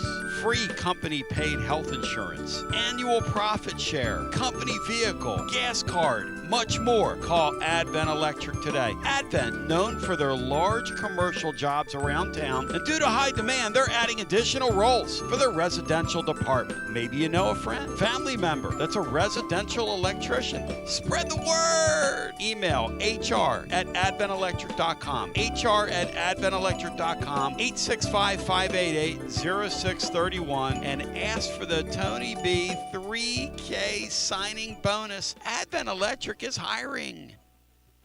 You got to dream about buying some land and building on that land? Well, Waterside Contracting is your ticket. 25 years of making dreams come true, Michael Scott. For hundreds in our area, custom homes or remodels, Waterside Contracting will build on your lot. They do incredible work all over the area. Structural integrity, quality without compromise. It's a way of life with Waterside Contracting. Check out the wonderful work Waterside does. WatersideContractingLLC.com. When it's time for your dreams to come true. Quality without compromising. Waterside Contracting. College football fans, Chris Fowler here with the play call. This season, go for Dose with ice-cold refreshing Dos Equis. It's more than a single play. It's a mindset. Think of it as a 2-point conversion for real life. Taking the risk, making the bold move. Whenever we get the chance to go big, we take it. On the field and off, always go for Dose with Dos Equis. Enjoy Dos Equis responsibly. Copyright 2024 Dos Equis Lager Especial Beer. Imported by Cervezas Mexicanas, White Plains, New York. Whether it's baseball, football, softball, church groups, or schools, if you're raising money, do it with locally roasted Grade A grounds coffee. I'm Billy Miller, a Vol alum and Knoxville native. You keep 40% of sales, and we donate 5% back to our East Tennessee community. Get started today by visiting our website at gradeagrounds.com. Hi, I'm Jim Simpson, owner of Simpson Meats. When's the last time you grilled a really good burger or steak? One your friends still talk about. Our goal at Simpson Meats is to make that happen every time you have a cookout. All of our cuts of meats, steaks, burgers, briskets, and pork are always fresh, flavorful, and sustainably sourced. We are family owned, so we know the importance of knowing how and where your food is raised. We have been putting quality first since 1888. Visit our butcher shop off Lovell Road or online at simpsonmeats.com. Hey there, Basilio family. Jennifer Morse here with Keller Williams Realty. The countdown to fall football is on. Is your fall plan missing the perfect home to watch the Vols make another playoff run? If a new view is on your game day checklist, I'm ready to help you find it. Don't wait until kickoff. Give me a call today at 865-694-5904 or visit my website at nextmovesmokymountains.com. That's nextmovesmokymountains.com, and go Vols. Tony Basilio, and we are live once again with Chad Stockton of FC Alliance. And Chad, you're out there on the field, 100 strong here in Knoxville. Talk to me. What's been going on with FC Alliance now that the weather's heating up? We're out here for the first night of the boys' tryouts. We have over 400 kids that'll be here tonight. So a lot of exciting times right now for us. Our club team start at U9 and we go all the way through U19. We have over 1,000 kids that come from Chattanooga from the Tri-Cities that make all our teams and make this club what it is today. So we're excited about it. We finished the younger kids a couple of weeks ago. We just finished the girls last night, and now we're on to our older boys program as we speak right now. And we're blowing and going in the Tri-Cities. Tell me about it. We started FC Alliance North 1 year ago, and coming off the first year, we are the largest, most competitive club up in the Tri-Cities area. We just finished our tryouts last night. Looks like right now we will be well over 400 kids for the upcoming season. So great things happening up there. We've put our boys into some really good regional leagues. So we're excited about what the future holds for them and also our girls programs. If you want more information, check them out at fcallianceknox.org. That's fcallianceknox.org. Chad Stockton, keep growing the beautiful game here in East Tennessee. Absolutely. Thanks, Tony.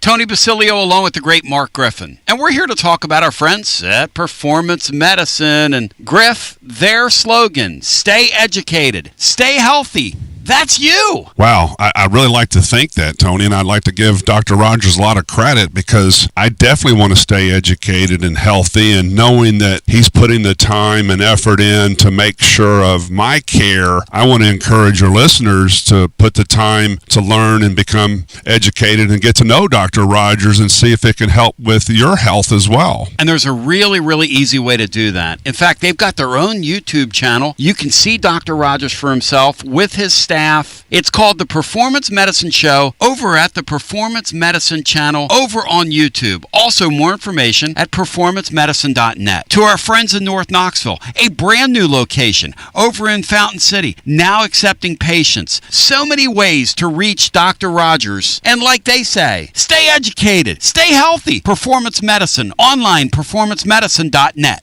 Located in Knoxville's historic Old City, Barley's offers great food, live music, the best draft beer selection in town, and now your new favorite place to watch sports. Their indoor projector is perfect for any weather, and they've revamped their upstairs area with more TVs to take in all of the action. Their menu features hand-battered chicken tenders, juicy burgers, fresh salads, and the tastiest pizza in Knoxville. You can enjoy their happy hour drink specials daily from open until 6 p.m. Barley's Tap Room and Pizzeria. When it's past high noon, it's time for a vodka soda made with a vodka you've actually heard of. I'm talking White Claw vodka soda made with White Claw premium vodka. JB Smooth only drinks vodka soda made with the world's smoothest vodka. And you can too. Pick you up a bottle of the triple wave filtered vodka that's been distilled 5 times. White Claw premium vodka comes in 4 flavors: black cherry, mango, pineapple, and just vodka. You haven't had vodka like this. No one has. White Claw Premium Vodka. Please drink responsibly.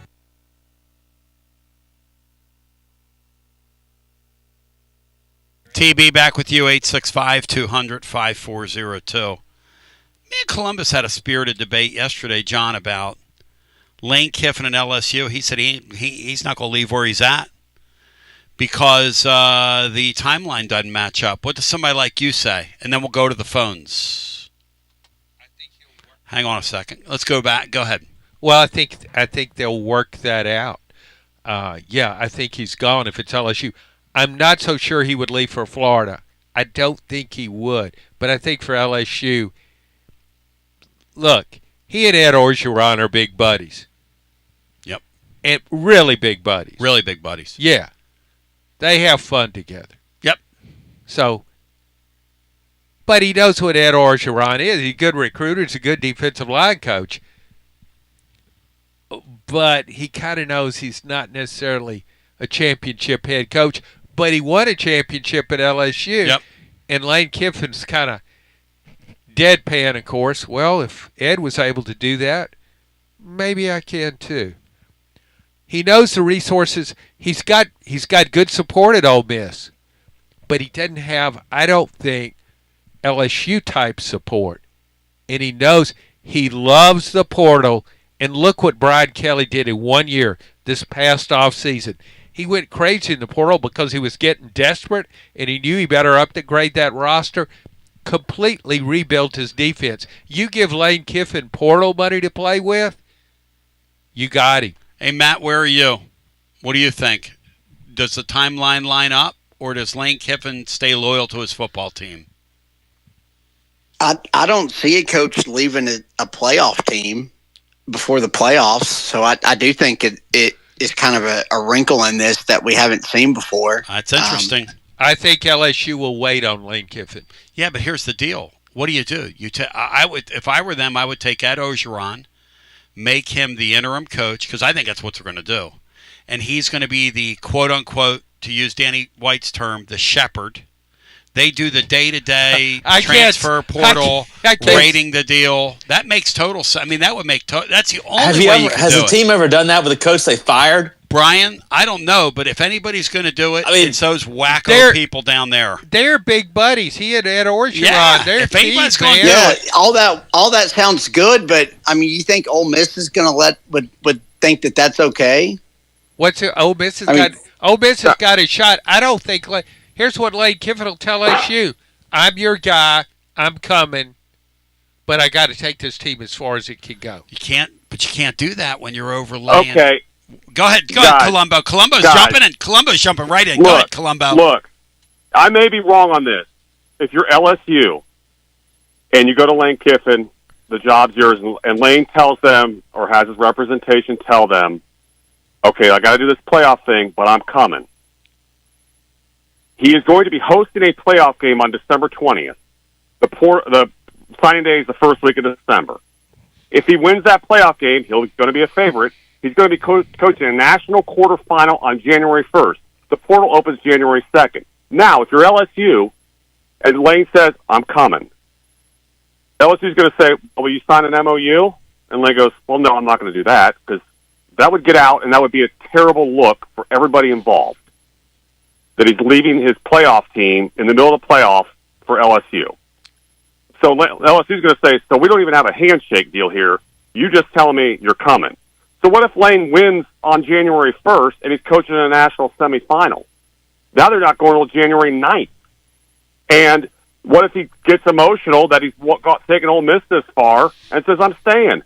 What's LSU going to do? Not only that, let me add another caveat to that.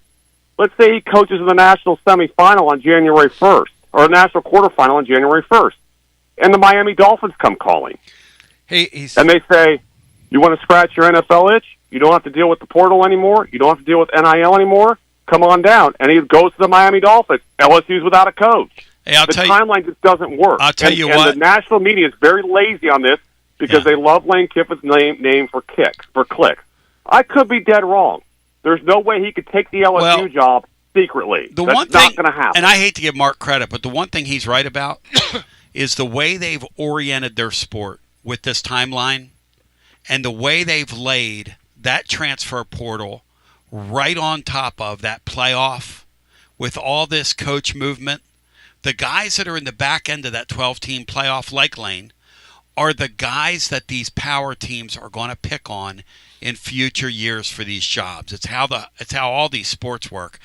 In college basketball, when a guy gets hot and gets to the Sweet 16, they're going to pick on him. What, are they going to hire him during the week of the Sweet 16? I mean, that's what we've done now. It's idiotic. He's right about that. Hey, guys, Lane is getting – it's going to cost – look, Here's the way the Brian Kelly thing breaks down.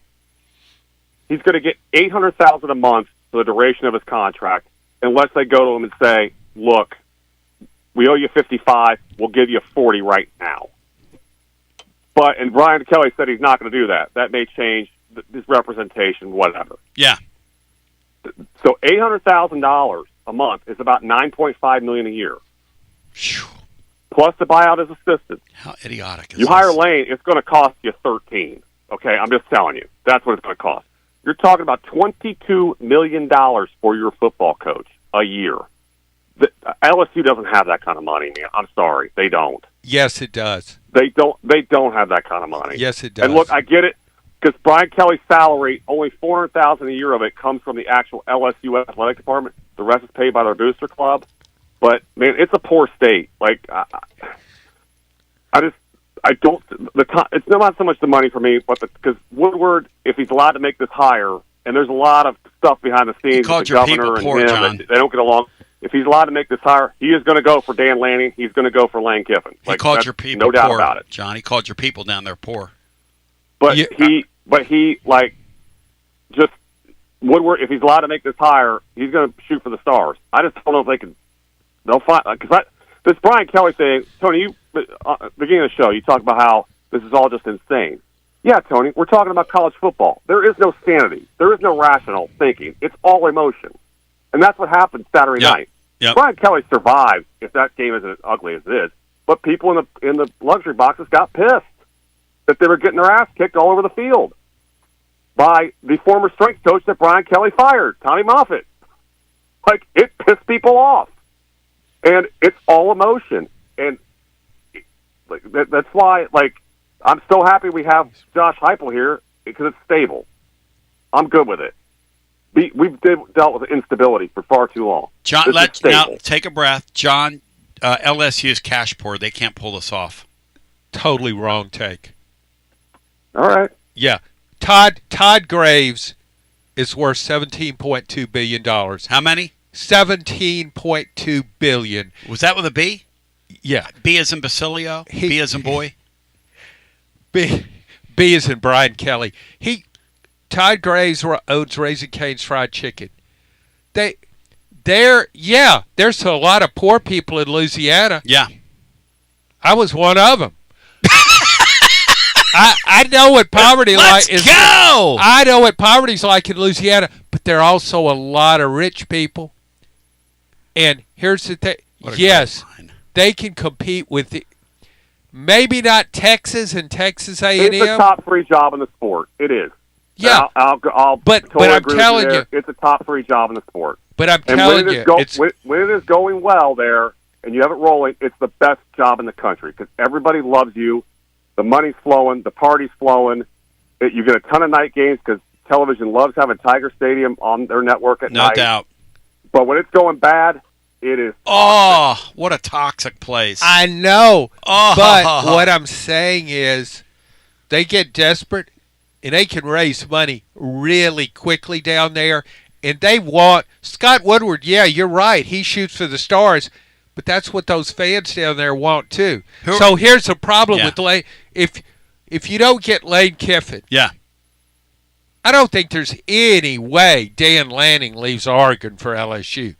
Not happening. I just don't see that. They got that. You got He'll shoot for it, but I think they'll he's going to shoot try. for it. Yeah. Okay, but what I'm saying is, if you don't get one of those guys, then what happens? Who do you get? You get another Brian Kelly. They put Eli Drinkwitz and pair him back up with the defensive coordinator. Oh, my God. Eli Drinkwitz. He can do it there. I think he's a nice coach. He's a pretty good coach. Yeah. But he's not. Okay, you were in Louisiana, John. You were in Louisiana. Isn't there an attitude there that we're not hiring Tulane's coach?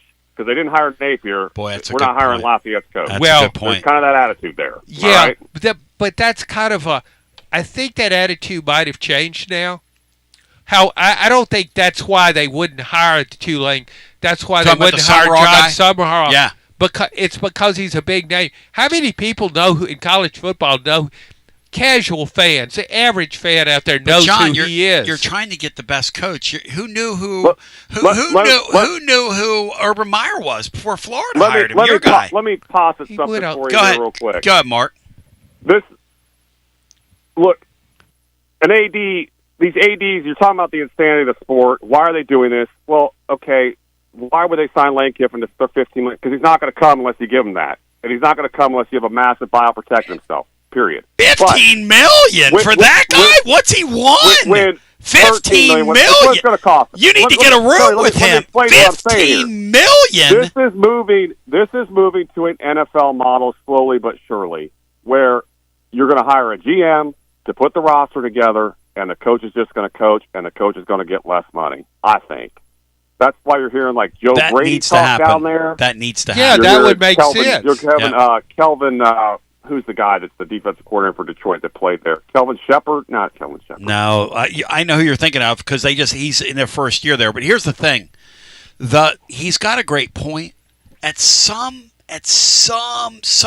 of these big schools has to say to Jimmy Sexton, "Look, we're going to take Joe Brady and we're going to pay him $3 million a year."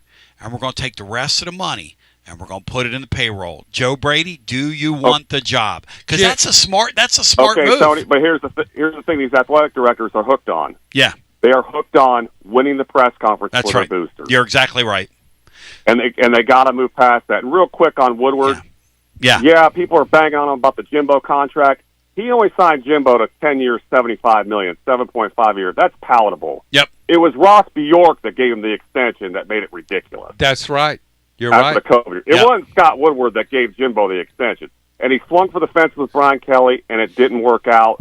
I'm with John. I thought it was going to work because everybody's won a national title at LSU.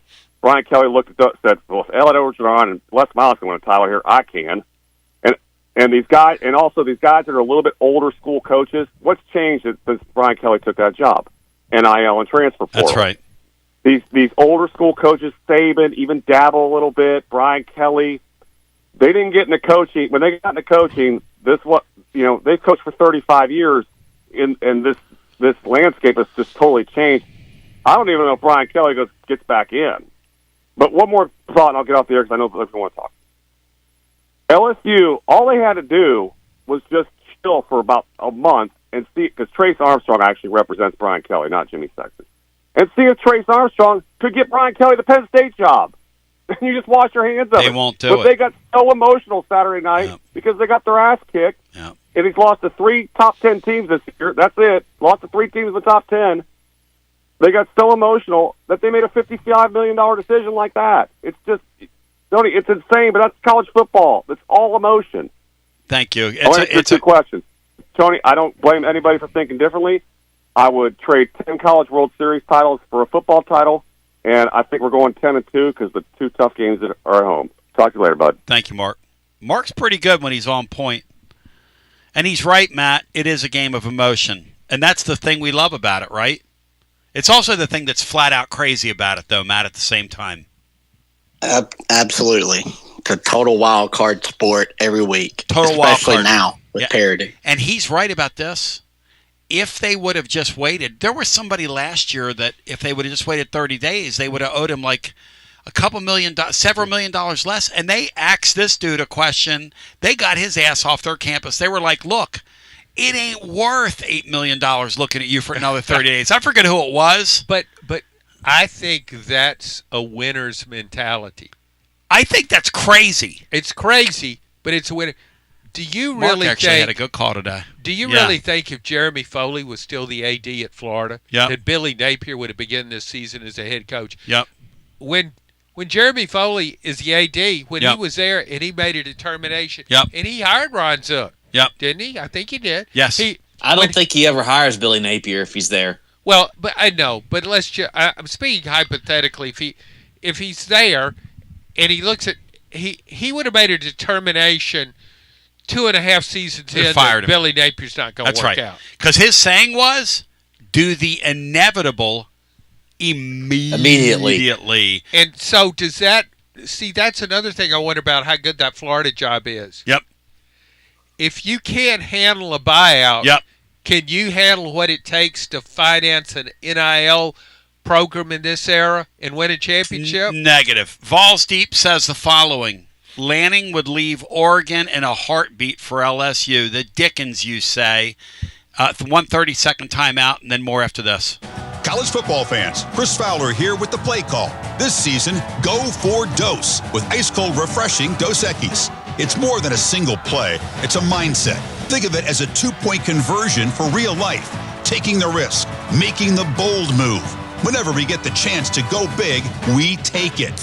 On the field and off, always go for Dose with Dos Equis. Enjoy Dos Equis responsibly. Copyright 2024 Dos Equis Lager Especial Beer. Imported by Cervezas Mexicanas, White Plains, New York.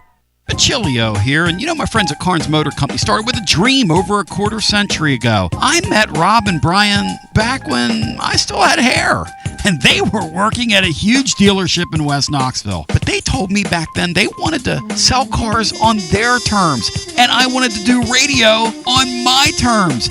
Their terms, just like my terms, are ultimately your terms. In both cases, you're the winner. A Car Guru's National Award winner with a 5-star rating on all sites, just like our Vols. Everything about buying a car from Carnes Motor Company is no hassle. They specialize in high-quality pre-owned vehicles between the $5,000 to $25,000 range. And if you need to sell a car, they'll either buy your car or they'll help you sell it. Carnes Motor Company also has a top-notch service department. Therefore, every vehicle is rigorously inspected and serviced prior to delivery. So you're guaranteed to get a quality pre-owned vehicle every time. If you need a place for service, they've got you covered. Come be a part of the Carnes Motor Company family and tell them you heard about it from me. Online at carnesmotor.com, Oak Ridge Highway, 1 mile past the Carnes light. Carnes Motor Company. TB back with you. I want to remind you, we're live at Calhoun's on the River Friday. They are the Taste of Tennessee. It's going to be an unbelievable day for one and for all. And also, shout out to my man Clark Moore over at Select Ticket Service, because Clarky pays cash. Clarky Boy pays cash. Clarky Boy pays cash if you're looking to unload some Oklahoma tickets. In the meantime, we are going to get to William Pattison, who's got the playbook coming your way. We're going to stay here and talk about it. I'm so fired up, focused, and prepared. And yes, I was up till the World Series game ended last night, because I was listening to Ben Schulman, who's the Toronto broadcaster. Anybody that has access to Toronto's broadcast, listen to this guy, because it's a clinic in play-by-play nightly. I couldn't turn it off. It was phenomenal, so a special shout-out to him. 18 innings of pure energy. Love you, appreciate you. Peace. You're listening to FM 105.7 and AM 1340, WKGN Knoxville, and W289CU Knoxville. Fan Run Radio.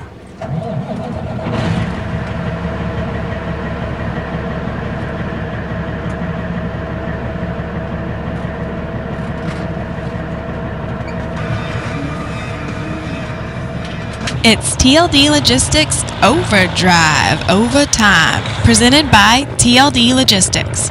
Online at tldlogistics.com.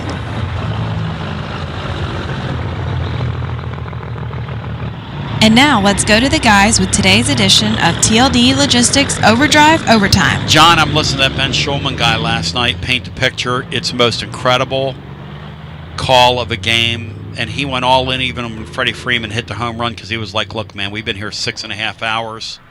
That's not my team winning, but this is the craziest thing I've ever witnessed in my life. And what did you think of an 18-inning, longest game in the history of World Series baseball game?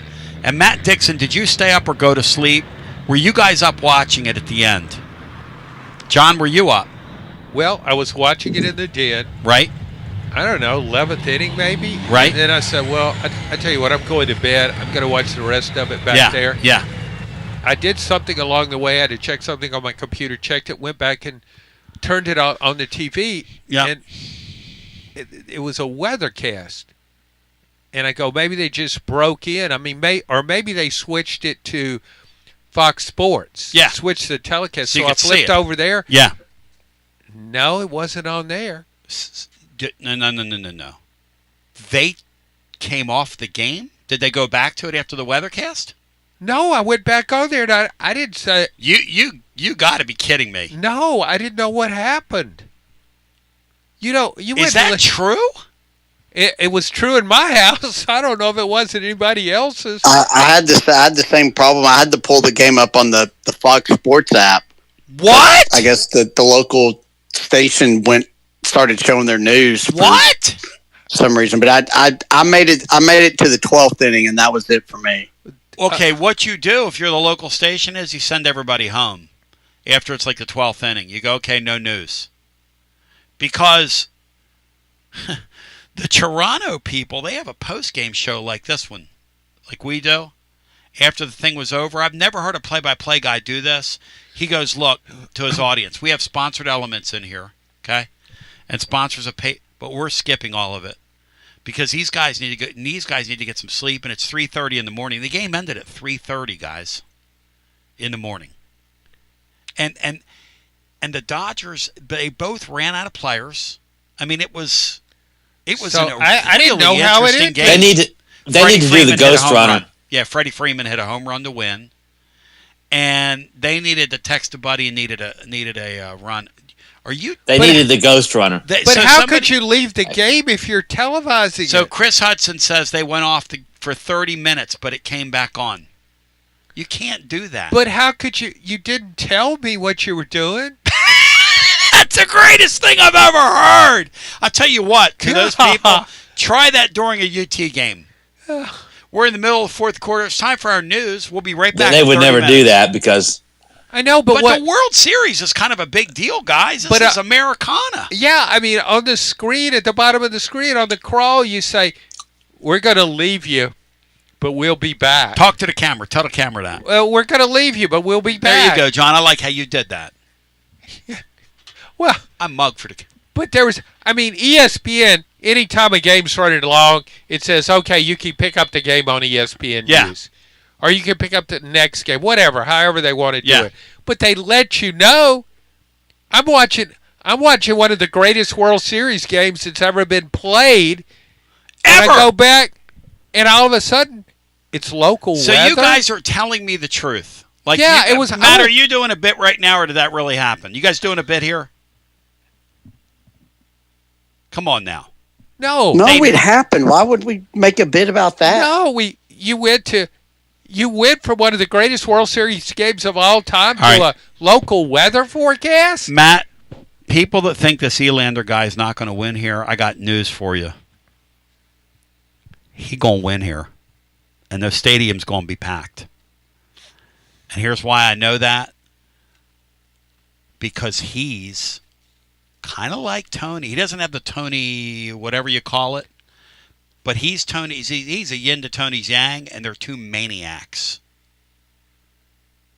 Let me give you a story.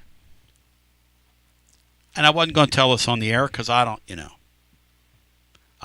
You're telling it now. We're getting people, well, I mean on the radio. We're getting people to, listen in. I promised I'd do it earlier. Somebody reminded me over here on YouTube, or I would have forgotten, because Matt knows this. My brain's like a sieve. I try. Thoughts come and go. Thoughts come and go. That's right. And you're like that, John. You write things down. I do that on my phone, like during the day. Like you have a column idea. Because if you don't do it at the time it comes into your head, what happens to it? It's gone. Way gone. Way gone. All right. So I taught somebody yesterday. He says, Tony, I got an Elander story for you. He said, we're sitting there, and he and Tony are debating about some guy in the mid-state, okay, some player. I don't know the player's name, and it's really not important. This is illustrative of who these guys are. He says, Josh says, I gotta get out of here pretty soon after we're done in a staff deal. And they say, well, why? Because I got to get on to Nashville and visit with XYZ recruit. This is a few years back. But the guy's like, well, but neither you or Tony think this guy's going to make the team. Matt, you're going to love this. He goes, that's not the point. He goes, let me tell you something. Our 40th player is going to be better than LSU's 40th player. And better than Texas's 40th player. And he starts rattling off these teams. Our 40th player is going to be better. And he got in his car and he drove down there and got a kid that they They didn't know whether or not the kid was going to make it. They didn't think he would. I don't think the kid made it. But the point is, that's how big of a nut job this guy is. Matt, your thoughts on that story? That guy's going to win. When you have that mentality, I'll give you my thoughts on that story. That guy's going to win. I will bet on that guy. That guy's a maniac. You're going to go to Nashville. You're going to take 6 hours in a car to go get a guy that may or may not make your team. But I'm going to do it just to show LSU that my 40th man is better than your 40th man. John, are you betting on that guy or against that guy? Oh, I'm betting heavy on that guy. Matt, what do you think of the story, and do you believe it? Oh yeah, absolutely, I believe it. Yeah, that's who they are. They're really, really good recruiters. Him and Tony both were. And that's why they have, they've been the winningest program in the country for the last 5 years. John, as big a part of it as Tony is, he hired great assistants, and all those people are still in place over there. How many? And Elander was the right hand man, and ran the offense and was that relentless recruiter. So I think you're going to do pretty damn well going forward. You won't have the rock star show that Vitello element there, but I think on the field you're going to get pretty similar results. Now, I got 47 likes on YouTube. Everybody that's in there right now, hit that like button, because I just gave you something you're not going to hear anywhere else. You're not going to hear that story. I love stuff like that. How many coaches, Sean, would be on cruise control? He's making a really good living as an assistant coach here before he got bumped up. They say he has been a total, since he got here, recruiting psycho. And he will continue to do it because it's the only way he knows. He loves baseball. He's a multi-year minor league baseball player. He in one organization. Matt, what organization was he? Didn't he go to the Braves? He was drafted by the Braves. He was a catcher at the Braves. I think he had a back injury. He was player of the year one year in their whole organization. He got and then he got hurt. He just loves. I've been getting a download on him from people. One guy who was real appreciative of the things that we did told me that story and said, "Hey, Basilio, this guy is kind of your kind of guy. I know you don't know him, which I don't know him, because I don't go over there and get intimately involved in covering things. We do our post game stuff, and I knew Tony socially more than in the baseball sense, but guys like that love, eat, sleep, and breathe recruiting are the ones I'm always going to bet on, John, in all these sports. I'm sorry. Well, I had somebody that knew Vitello and knows Elander, and he said they're different personality types. But when it comes to baseball and when it comes to recruiting, they're kind of the same guy. Because Vitello, that was the thing about Vitello. He had the success. Some coaches, not just in baseball, in everything, they win that national title. And I think this is how we were talking earlier about Jimbo Fisher. Yeah. I think he had that national title in the bag at Florida State. Yeah. I don't think he was the same coach when he went to Texas A&M. It's having that obsessive drive to be successful. Being a nut. Fulmer didn't have the same drive either. Correct. No. I don't blame him. And I don't blame him. You give me a national championship, Bry, I'm hanging out with Kenny Chesney on the beach listening to his music. I don't think Kenny popping a top on a Dos Equis. I don't think Kenny would hang out with you on the beach, but that's another story. I think look at Nick Saban. See, you want these people with sort of distorted personalities. I remember when Nick Saban won his championship, and he's up there the second day press conference, the day after the game, and he's having a press conference, and he looked kind of let down. And what the main theme of his press conference is, well, this doesn't mean anything for next year. This is another team. We got to start right now building for for the next team, that team's done. Saban was such a sick bastard that there was one national championship he won, and he didn't even smile on the field. And I'm thinking to myself, dude, I mean, if that's you, it might be time for you to reassess and go back to West Virginia, man. I mean, what are we doing? Let's go back to the phones. 865-200-5402. And I'll tell you something about Kenny Chesney. That cat loves my hairdo. You know, she might like his tractor or whatever that thing is, but that cat loves my hairdo. And Kenny, I love yours. He wears a hat all the time. Well, he needs to wear it proudly like I do. Rock it, baby, rock it. Let's go back to the phones. Hello and welcome in. TLD Logistics Overdrive, Overtime High. Fellas, this is a lot to get to today. Great topics across the board, but real quick, this isn't really a topic. This is just a comment by me. I can't believe you guys stayed up and watched 18 innings last night. I live out here, and I said to hell with it and went to bed in the 13th.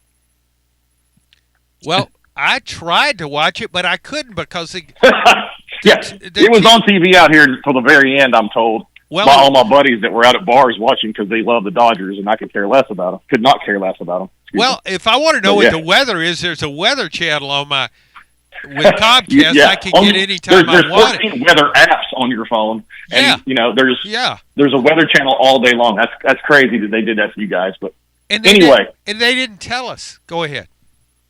Over on 3, the Andy and Ari, Patel, all those guys say that no matter what happens with Lane, whether he stays at Ole Miss, goes to LSU, goes to Florida, whatever happens, he's about to reset the market to around $15 million a year is what he's going to get, whichever place he chooses. Ole Miss will pay that much to keep him, or the other two will pay that much to get him, which means Kirby and Ryan Day are about to get huge pay raises.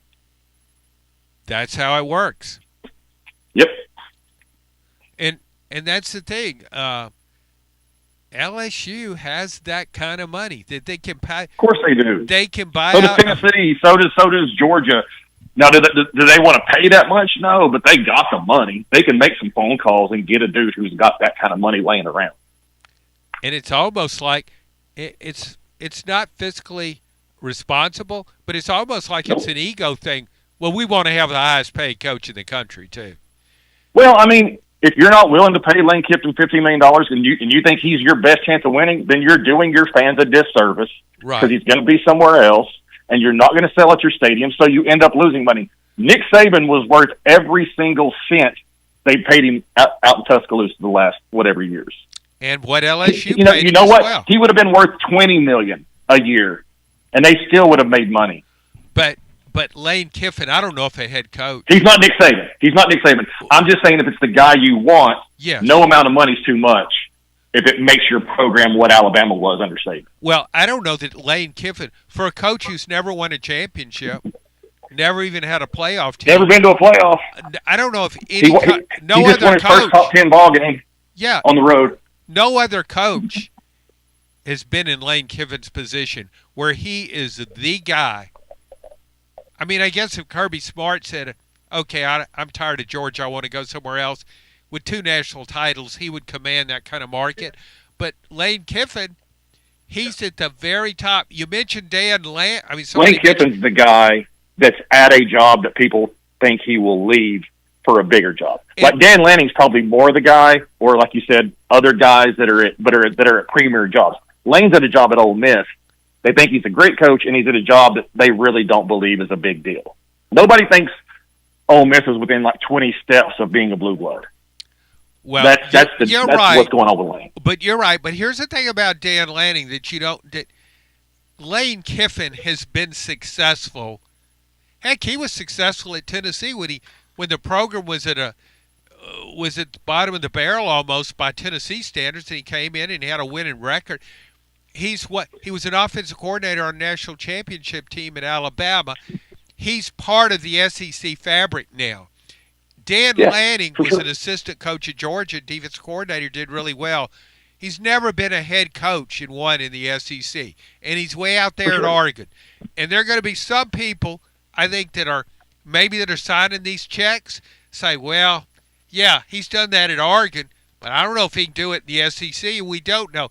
Lane Kiffin, they know what Lane Kiffin is done at Ole Miss. They know Ole Miss's history. Rusty's right. They know Either one of those guys in Baton Rouge is a home run. That's right. That's really the bottom line. And that's the point. And here's the other thing. And your boy Lumbo, his love affair with Lane. I mean, I hate to say this, Lane would rip it up there. Sure. I would take Dan Lanning first. Yeah, I love me too. Dan Lanning. Me too. But not Lumbo. Not It's Lumbo. close. It is close. It is close. Yeah. No. Lumbo's in love with the guy. Lumbo's taking Lane Kiffin over Nick Saban. That's exactly right. And that is the truth. Love you, Clemens. See. Okay. Hey, yeah. What needs to happen for us if we win out, right, to make the playoffs? If we need one of Ole Miss and Georgia Tech to win that ACC and be the only team left, and not both of them get in. We need the same thing out in the Big 12. We need either BYU or Texas Tech to run away with that and be the only team from there. And if those two things happen and we win out, we're going to be the 11 seed just ahead of the group of 5 team. If one of those gets an extra team, we're going to be sweating and arguing us versus Notre Dame at both being 10-2. Notre Dame's going to say we lost to A&M and Miami. We're going to say we lost to Georgia and Bama. Notre Dame's going to say we beat USC, and we're going to say we beat Oklahoma, Vandy, Arkansas, Mississippi State, who are as good as USC probably. And that's really what it's going to. It's going to be wild, Rusty. Yeah, it's you see it coming. I mean, the 10-2 thing is just not guaranteed. I agree with Rusty. It's just not. It's not. It's very likely because I do think the ACC and the Big 12 only get one. Yeah, they're going to beat each other up. They better. They are. And if we beat Vandy head to head and they're 9-2, and we're 9-2, and we win that's a huge feather. They could be 10-1 and we beat them. Yes, and that would be like a top 6 win if we beat them in that situation. Yes. Hey, as far as you're thinking, and I agree with you, I love being good in everything and having fun all year. Mm-hmm. But at least over 50% of the fan base agrees with Lumbo that he would sell everything off to be great and be elite in football. Because at least 50%, because I don't get it. There's a whole bunch of the fan base that are just football fans, not Tennessee bleeding orange fans. I don't get it across the board. You're right. Oh, I don't either. But they care about fall and loving football then, and then they go back to watching NBA or MLB or whatever they watch during those parts of the year, and it doesn't matter to them. Hey, to each their own. Exactly. Can I tell you about? Yeah. Can I tell you about Banks? Can I tell you about Banks real quick? Now, why are we on Banks? Because he has injuries, and you guys are discounting his injuries. We've been really bad, or in Milton's year we were okay on defense, and then last year we were really good. But that's because Banks can do one thing really well on defense. He's good if he can just go man to man and say, I'm going to put you guys in man-to-man coverage, and you're just going to run with those guys. And if I have a couple studs like Ricky Gibson and Jermod McCoy that can just guard 2 really good receivers, man-to-man, we can be really, really good on defense. Unless we go play Jeremiah Smith and Carnell Tate, and then I get abused anyway. And the problem is, if that's the only way you can be good, you're not a very good defensive coordinator. Because good defensive coordinators can say, you know what, I can go teach my guys to play zone, or I can go teach my guys to do this or that or the other. And he does not. He has a fastball, and he has no other pitches he can throw for a strike. It's a pretty damn good line right there, Rusty. Hey, Matt, the zone defense thing this year has been a total eyesore, and somebody on YouTube had one of the greatest comments I've ever seen. Now that you've told your Elander recruiting story, give us a Tim Banks recruiting story. I mean, some of these people are really ready, Matt. You know it?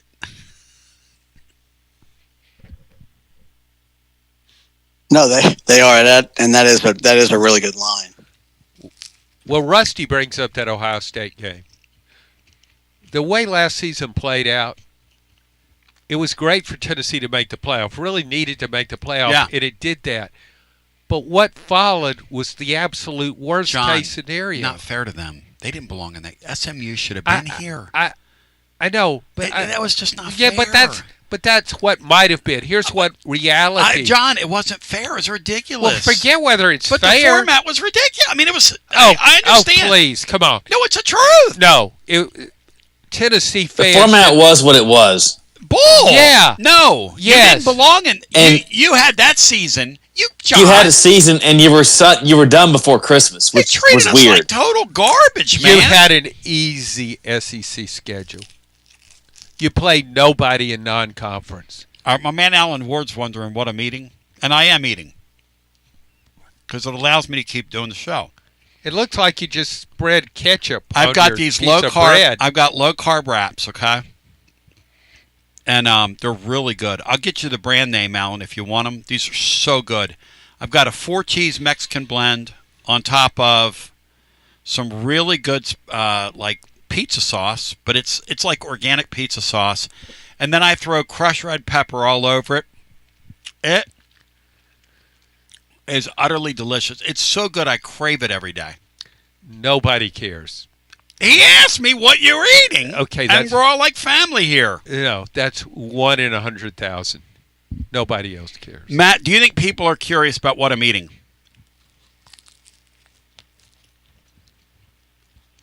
Yeah, I think so. A few of them are, absolutely. Really? And the ones that are, they better have already liked and subscribed to the YouTube page. Thank you very little. Alan not only likes to subscribe, he advertises on the show. WeShipFloors.com. That's my boy right there. That's my boy. And here's the other thing. Well, wait, though, Tony. Here's something else. Yeah. I'm really a guest in your home. Yes. But you think it's okay for you to eat, and nobody ever offered me any food. Jennifer Morris sponsors John Adams' Next Move, SmokyMountains.com, and John is a stonebreaker of the high. Somebody on YouTube said, I love when John just openly mocks or cracks on Tony or busts his stones. It's very rude. I love John. It's very rude. But he's not getting. I'm a guest in your home, and you don't even say, "Would you like some?" No, I don't want it. He's not getting any of my pizza. Let's go back. I never got to my pizza wrap. Let's go back to the phones. Hello and welcome in. You're on the air. Hey Tony, what's going on, man? There he is. What's up, Josh? How you doing, man? Jeez. Doing good. I think you're much more likely to be 8-4. I don't see anyway. This team's in the playoffs with this defense. I mean, yeah, but Josh, but look at who you're playing. Oklahoma's offense can't exploit it. Awful. Florida's a disarray. Yeah, they're awful. Look who we've played. That's a John, good we point. give up 31 points a game to Larry Moe and Curley of the SEC. Hey, and let me tell you something. After watching this guy's act last couple of weeks, they give up 30 points to Mateer Saturday. Tim Banks needs to go to midfield and give us all 100 push-ups right on the power tee. Okay? Yeah, Rusty's 100% correct. That's not zone defense, Tony. That is. You cannot be a guy making over $1 million a year, an SEC defensive coordinator. I mean, I've seen high school teams run better zone defense than what we're doing. What you saw against Kentucky was a zoned-out defense. It was ridiculous. And I disagree with John and Colombo both. I think Kiffin is way more likely to end up in Florida because his father-in-law, John Reeves, I think he's got in his mind, he's a young Steve Spurrier. He was in Boca and loved Florida. I mean, to me, there's a lot more. That's a fair point. Pulling him. That's a fair point. Pulling him to Florida. Mm-hmm. But I just think, Josh, that if he asks himself, why am I making this move? I'm making this move because I have a better chance to win a national championship. Well, he's getting those commitments up front on NIL before he makes any moves. So, I mean, yeah, that's good. I don't know. I mean, is LSU a lot better chance to win a national title? I don't know. Yes. It wasn't when Urban Meyer was down there, or Steve Spurrier. I know, but you're talking about two of the greatest of all time. I mean, I'm not saying Kiffin's them, but he's the type of guy that's going to win down there.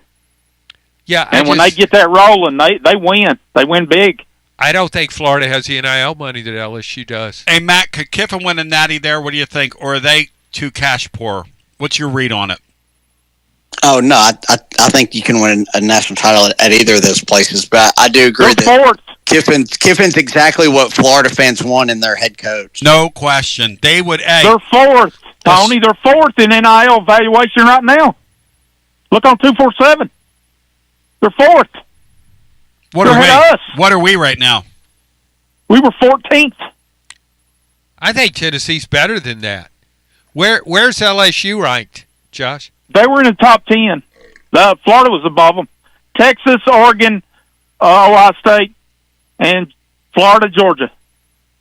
Where's Alabama on that thing? They're in top 10 too, above us. What? We're yeah, Alabama was.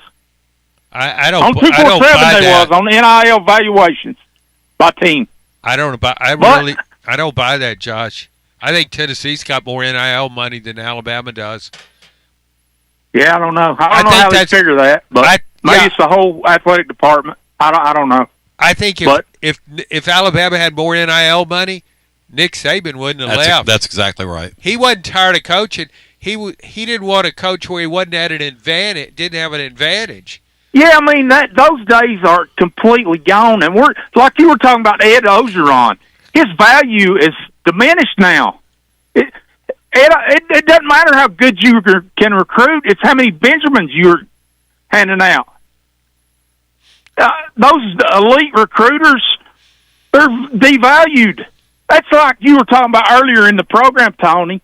One of these lower tier schools in the league need to think outside the box. You need to go get some guy from JMU, That's guy, exactly some young right. coach. That's exactly right. Pay them 2.5. Put that extra $10 million on your roster, and you are competing with Ohio State for what you're paying players. Hey, that's the difference. Mississippi State last year had like a $4 million payroll, and this year they have like a $12 or $13 million payroll. And they're not winning games, but damn it, they look a lot better on the football field than they did last year. And if the guy could coach, they would have beaten us, they would have beaten Florida, and they would have beaten Texas because their roster's better. Nobody's adjusted to this new era yet. Yep. The fan bases anyway, and the boosters. Yep. We're kind of late to how this is going to work. Yep. But you cannot waste all this money year after year. Yep. You have to find ways to direct that to your players because that's where it's going to pay off. College football's went batshit crazy. You can't pay a head coach $15 million a year, Tony. I would say you're right. You pay him $8 million and take that other $7 million and invest it in your roster. Well, Alan, my man Alan, who's lurking over here on YouTube today, said a really smart thing earlier because he's a smart businessman. He said, "What business sense does it make to not pay your players, who are the reason that you win, lose, or draw, but pay your coaches guaranteed salaries, and the players don't get any guaranteed salary? Players go year from year." That's how cockeyed and backwards this thing is. The players should be getting multi-year deals, and the coaches should be year from year to year. That's the way it ought to be. Why are we not hearing? We hear Eli Drinkowitz, Yeah. so he's one of the hottest items out there at Missouri. Yeah.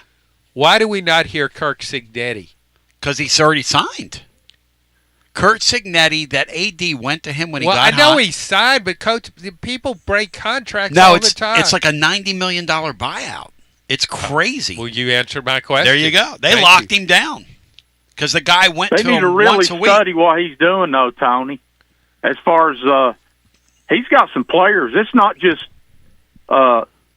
magic what's happening up there. Indiana's talented. They got some good kids, Boy, and I don't know. They're three-star guys, The big though. boys is going to start poaching guys from him pretty soon. But they're three-star guys. That's what's crazy. Yeah, but is Indiana now that Indiana's winning? Yeah. And I don't have any idea what their NIL situation Right. is or what their booster situation is. Right. Now a lot of people love to get involved with a winner. They may start getting the kind of money they've never had before. And how much do they really care about basketball now that they got a football team competing for a national title? Mark Cuban's an IU guy. There I know you that. go. And he's been very I interested think in him. another thing on Banks, Tony, is when your defense, you have to put your roster together knowing your defense is going to play 60% more snaps than your competitors are playing. I mean, when you're out there all the time, then you're 3/4 of the way through the season wondering why everybody's hurt. Well, hell, you're playing almost double this number of snaps than your competitors are. Hey, Matt, is he right or no? What do you think? Not anymore. What do you think? No, I think he's right. Yeah, Big Josh is right here, and I think that's why Tennessee kind of plays the way that they're aggressive up front, but they try to prevent the big plays downfield, that bend but don't break stuff. Unfortunately, they're just breaking this year because they can't stop anybody, especially in the red zone. But you do have to have. I think you have to have a legit two deep on defense with the way our offense plays, because you are going to be on the field a ton. Last year was the exception, but I mean, time of possession, Heupel's teams are one of the 10 fewest every year, and the opponents do have a lot of plays. So it is very valid, and one of the reasons I do think that we, at least philosophically, why the coaches try to play the way they do defensively. Well, Matt, I don't think Tennessee plays at the same tempo it did in the first two seasons Heupel was here. I don't think they're as fast as they used to be. Are they? Now, you watch it. I'm talking about the total number of snaps, John. Yeah, the snaps if numbers you look at those statistics, yeah, they're way upside down. Snaps. Well, the reason the defense is out there so long is it can't stop anybody. Right, and we throw the ball long. This quarterback, the thing he does really well, it's not the intermediate game.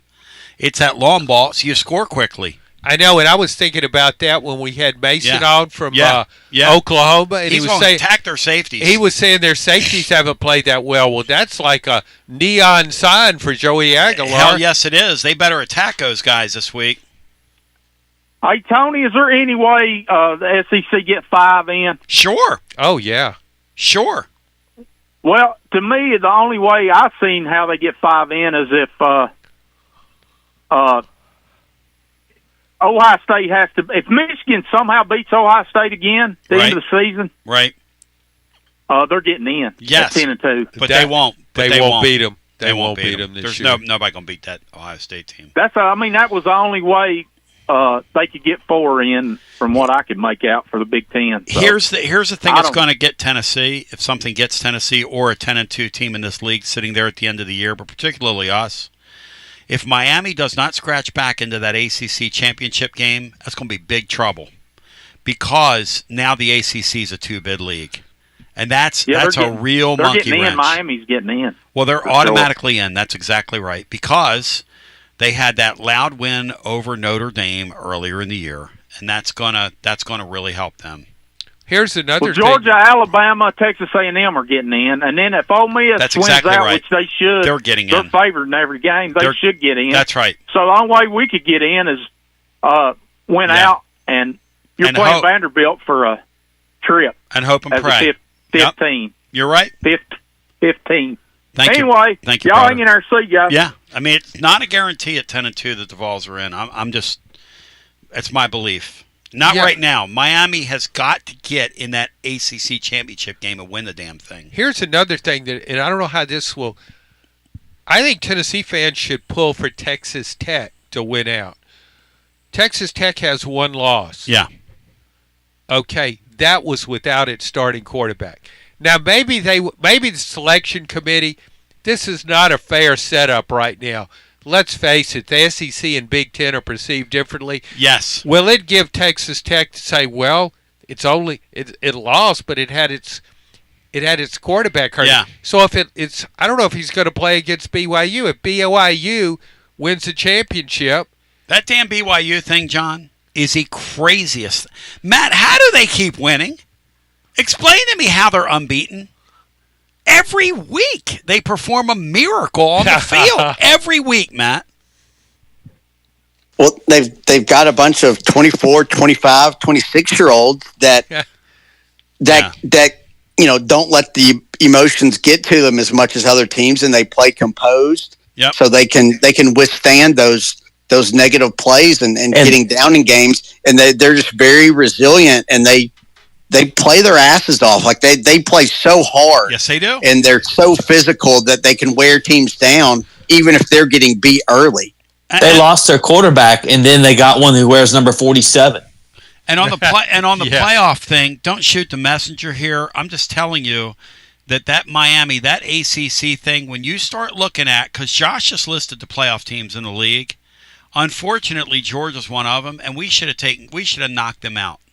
It's the truth. I don't know how they're doing what they're doing, but like against Ole Miss, they let Ole Miss score on them 5 consecutive possessions. But when it came time to win the game, and I'm touchdowns, they let them score 5 consecutive, ripped their defense. Looked like Tim Banks was up in their booth coordinating their defense. Ripped them limb from limb. But here's the thing. They're getting in. Alabama's getting in. Texas is still not out of it. Texas with 3 losses will not be out of it because of the schedule they played. They opened against Ohio. John, they opened against Ohio State. I'm just telling you. But this Miami deal is that loss to Louisville is a real potential screw job for a 10-2 team out of this league because there's only so many spots to go around. And we need Notre Dame to lose too, and I didn't do it. I'm sorry. So this whole thing about a 10-2 SEC team is guaranteed a playoff spot is not true. It's not. Do you think watch that Notre Dame team when they play Pittsburgh? That's going to be a tougher game than there you go. They thought they would Bry's get. Red hot right now. I'm not doubting Bry. But here's a good thing about this sport right now, week to week. It is the Roddy Piper of sports, because just when you think you have the answers, it changes the question. And what a better thing to do than interject a little gambling into that. I think that would be a wonderful thing for one, for all. And look, just go out and have some fun. Like tonight, my Flyers are at home. I got the Flyers on the money line tonight with the red-hot Pittsburgh Penguins. I might get some playoff action tonight on your Toronto Blue Jays, who are going to come back and win that game tonight. They're going to step right out there and win tonight. Go win tonight! And you bet $20. You get $100 in bonus bets. The promo code and the phrase it pays is TNTony. Again, TNTony. And remember, live always with 200-plus leagues worldwide. Numerous bet types, all kinds of props. And I give them their props and options as well. And if you have a gambling problem, 800-889-9789. 21 and over, located in the state of Tennessee to place a bet. And lo and behold, Brian Hartman, I hear fear in your voice when you think about the guy that is going to be the runaway Rookie of the Year winner in the NBA, VJ Edgecombe, who is a revelation, Bri, 3 games in. Say it, Brian. I haven't. Say it, Brian. I haven't seen. I hear fear in your voice, Basilio. Say it, Brian. Let's go back to the phones. You will get mollywopped. Matt Dixon, have you noticed how I'm calling the Florida game a loss? You like my tack this year, Matt? And will I be disciplined enough to get home with that, Matt, by the time the game gets there? No, especially if Tennessee beats Oklahoma and Florida loses to Georgia. No, you will not be disciplined. Back to the phones we go. And you will take a very poor angle and have a lot of shoulder tackles. Tomorrow on the show, I'm going to ask this question when Cinco's in here and Watson Brown. Are we cheering for Vanderbilt this weekend? And are we cheering for them the rest of the season? Matt, I give you a crack at that. Are we cheering for Vanderbilt? Till we play them? I mean, not really. I mean, that's just. I mean, where they're at Texas. I think they beat Texas, but I'm not necessarily cheering for them. If they don't beat Texas, it makes our win over them not mean as much. Oh, you need them to win, I think, don't you? Well, I think at worst they're 9-2 when they come here, so it would still kind of be have playoff implications for the winner. But, I mean, it would diminish it a little bit, and it would also prop Texas up. But, it is what it is. I just think all this stuff works itself out. I still think Vanderbilt has an image problem. People have a hard time grasping that Vanderbilt's a really good team. If it wins at Texas because of the image, it makes it look so much better. I think that benefits Tennessee. If Vanderbilt comes in with one loss and its only losses to Alabama in a close game, the score is misleading. It beat LSU, Missouri, and then if it beat Texas too, I think it will beat Texas. But I think that's what you would want. We still can't.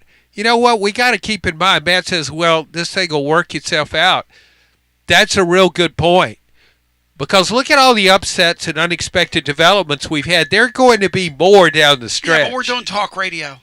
Guys, let's live a little. Hello and welcome into our next call. You're on the air. Tony, Matt, Brian. What's up? John. What's up? Yep. Tony, if Amy Adams is half the owner she thinks she is, maybe she could take a few lessons from Carly Arce Gordon. John, I'll let you handle that. I don't know what you're talking about. She's the owner of the Tennessee Titans, Amy Adams Strunk. I'm sick of that damn idiot. I wish she would sell the fucking team. Sorry for my language. I thought Amy Adams was an actress. Who am I thinking of? Yeah, it's Amy Adams, red-haired lady. Yeah, that's when you say Amy Adams, that threw me off. But she's Amy Adams Drunk. The lady that owns the Titans named Amy Adams. Daughter, John. Amy Adams Drunk. I really like Amy Adams, actress. Mm-hmm. Titans Bill really likes the 3 female owners of the Colts now. He's he told me he came on here one day and he goes, that brunette is hot. I'm What's up? Titans Bill likes to assassinate the character of Amy Adams Strunk. Yeah. By calling her that. Amy Adams That's not good. It's not good. Tony, I don't know why I do it every week. I don't know why I watch the Titans week after week and after week when I know they're going to lose They have every a good week. club, man. I don't know what your problem is. Why do you watch him? Maybe it's kind of dark comedy to you. Do you kind of like seeing them lose? I'll tell you Yeah, what. I guess you could say that, John. It's a dark comedy. Yeah. They were competitive over the weekend, I thought, with Bino's Colts. What was the final in that game? It was, I think, 35-14 or 38-14. It's a pretty good NFL football Not game, really. 38-14. In fact, I just got done needing lunch with the great Bino Jeff Henderson. Well, that'll make anybody smarter. You talk about getting your brain pulled out of your head, and then shoved back in through your ear hole. The thing about the NFL over the weekend, Brian, did you notice this? No close games. No close games at all. All blowouts. No. The only game that was close none. was that Jets game. It was terrible. Awful. Hey, Fidel Goodell, your product is not good right now, brah. It's not good. Last night's game was not entertaining one bit. I mean, there was nothing about last night's game that was interesting. Not one iota. Yeah. Yeah. World Series. Oh, that's right. I guarantee and the Weather Channel. I guarantee you it hammered the World Series in the ratings. Hammered it. It's such a behemoth, man. And I don't understand it. Well, because you can bet it's the best sport to bet on. Yep. Right. Hey, Tony, if Colton Hood and Arion Carter are both out Saturday, I don't feel really good about our defense in this game. I know Oklahoma is pedestrian on offense. Yes. No kidding. But I feel like anybody right now could score against our defense and actually move the ball, even when it's 3rd and 10. Oklahoma could move the ball on Ole Miss, and they're the dregs of society on defense. And then I looked up, and I realized that we're a couple spots below Ole Miss in the SEC rankings. Yeah. But to the naked eye, I look at Lane Kiffin's team, and I say, are you even trying on defense? But they're ranked higher than us, John, in league games. Try that on for size, because I know we're trying. They're not trying. Tennessee, I mean, their offense has done really well. Yeah. Tennessee has played against some of the worst defenses in the country. Yep. All the teams have beaten. The highest ranked defense was 59th of the teams Tennessee has beaten. Hey, by the way, Joshy boy, did Bino buy you lunch, or did you buy for him? He bought me lunch. It's pretty damn impressive. Yeah. I raised him well. So, guys, I think this defense under Tim Banks is worse this year than 2022. Thoughts? What do you think, Matt? This defense or 2022? Who you like? That's a good question. I think this one's probably a little bit better, but not. I mean, it's got better players and more depth, but yeah, I'm not sure. I mean, neither one of them are very good. I like this one, Matt, because they can score with it, right? I mean, that's the thing. I mean, as bad as they are, they kind of won you the Mississippi State game. They held Arkansas to, what was it, like 31, which, they held Alabama to 28 and at least gave your offense a chance in that game. Agree. I mean, as bad as they are, at the end result, Saturday not excluded, they give your team a more than fair opportunity to win games. Now, I just think Saturday's game, there was so much garbage time. And because Tennessee was never in danger of it ever being competitive, and they had some key guys out, I just think they were playing like a orange and white defense. They do make winning plays to win games. That's right, Bri. And that's all you That's one thing they'll do is they get enough stops at the right time to let the offense stretch the leads out where they're not in danger. That's why you all need and to they've done that all year. You all need to get off Tim Banks for that reason. Hey, Tony. Yeah, out the door, Tony. You know what's really crazy? I was talking with Lee about this the other night.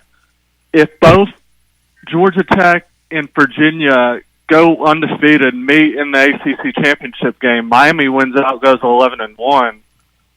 Miami's going to make the playoffs, and if that ACC championship game is competitive, you could possibly get 3 ACC teams in the playoffs. Oh, boy, I don't know about that. But you're right. If the two teams are undefeated getting there, I mean, here's the thing about the committee, and the sport's really interesting. It's why I love 12 teams. 12 teams, John, creates tension. They need to leave it at 12. Because if it's 12, then we have about 5 jobs opening in the SEC every year. It's true. I mean, it creates all kinds of tension. It creates all kinds of heat. All those combinations, all these things like with the last month of the season. Because not only are you watching your team, but you're watching Virginia, you're watching this team, you're watching that. It's really fun. I mean, you're watching Boise State. Sure. It's really fun. How about Memphis right now? Played their way right back into, now they're the group of 5 entrant. How did South Florida blow that game? That wasn't Comrade's best moment, Matt, was it? Down the stretch there?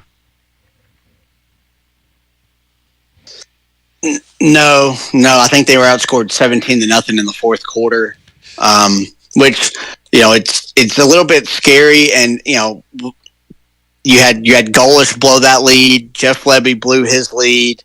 Both former Heupel OCs. We've talked about Heupel's game management. This offense, the fast pace and doing all that, like it's really effective, and you can blitz teams. But when you try to close these games out and you slow it down, it really just takes the rhythm away and stalls out your offense. It's a really interesting thing that I'm going to start trying to track, because it's not a great sign that all 3 of those guys kind of have really struggled late in fourth quarters this year with leads. I mean, this Chef Lebby guy is a game mismanager after watching his act this year. That Texas thing the other day. But Matt's right, though. Yeah. You break. It's as though if their rhythm breaks, they just. So why you break your rhythm? Just keep playing the way you play till the end of the play to the whistle. Mm-hmm. And Matt, that might be the conclusion those guys come to one day. Is, hey, if we're going to play this way and get out of bed playing this way, we're going to play this way regardless of score. That might be the conclusion. Yeah, but that's just as unsound too. I mean, sure it is. I mean, it has to. You have to actually score for that to work. Yep. And that's just a tough thing to play tempo when you're up 2 possessions in the fourth quarter of a game. Like that just goes against everything that winning football is about. John Adams. It's an interesting deal that they kind of have to juggle. You were fun today. Struggling with it. John, what did you think of being on camera today? Because we're going to do it again. Did you like it? I didn't even think about it. Look at yourself over there. Look at you. Styling and pro freaking filing. Now, people on YouTube, and you better hit the like button. Let's get over 100 likes here. I mean, you guys making me beg for likes, that's pathetic of me, but it's really pathetic of you. It's sad all the way around. It's very sad. It's a sad state of affair. And then one idiot was in there earlier. Another commercial break. Yeah, God forbid I make a living, you damn moron. Okay, so... yeah, you got to pay me, too. Yeah, exactly. Well, you know. All right, let's go back here. Where were we? Oh, yeah. What's your Shamrock hat? People are wondering if you're a Notre Dame fan. No, I buy these Live Lucky hats. I've got about 20 of them. Is that a brand? It's a brand. Black Clover Live Lucky. I've got every color imaginable. Matt, have you ever seen it? Because John always wears a Live Lucky hat with the Shamrock on it. Have you ever seen them? I think I've seen one or two besides John's. I usually I order them on Amazon. I tell you what, it got Butch Jones's attention going into his final season. We were interviewing. It was after a practice, and I was out there. Butch noticed my cap and said, "Live Lucky. I need one of those." And he was right. He's been lucky this year. They won again maybe Georgia Southern over the weekend. weekend. They were on the ropes. Didn't they lost several straight games? And hey, who knew? The man's got, I thought he had a glass jaw. The man can take a punch. Can he? Resiliency. Resiliency! Well, I cringe whenever I hear people say that. 63 strained. I did that the other night in the toilet. Could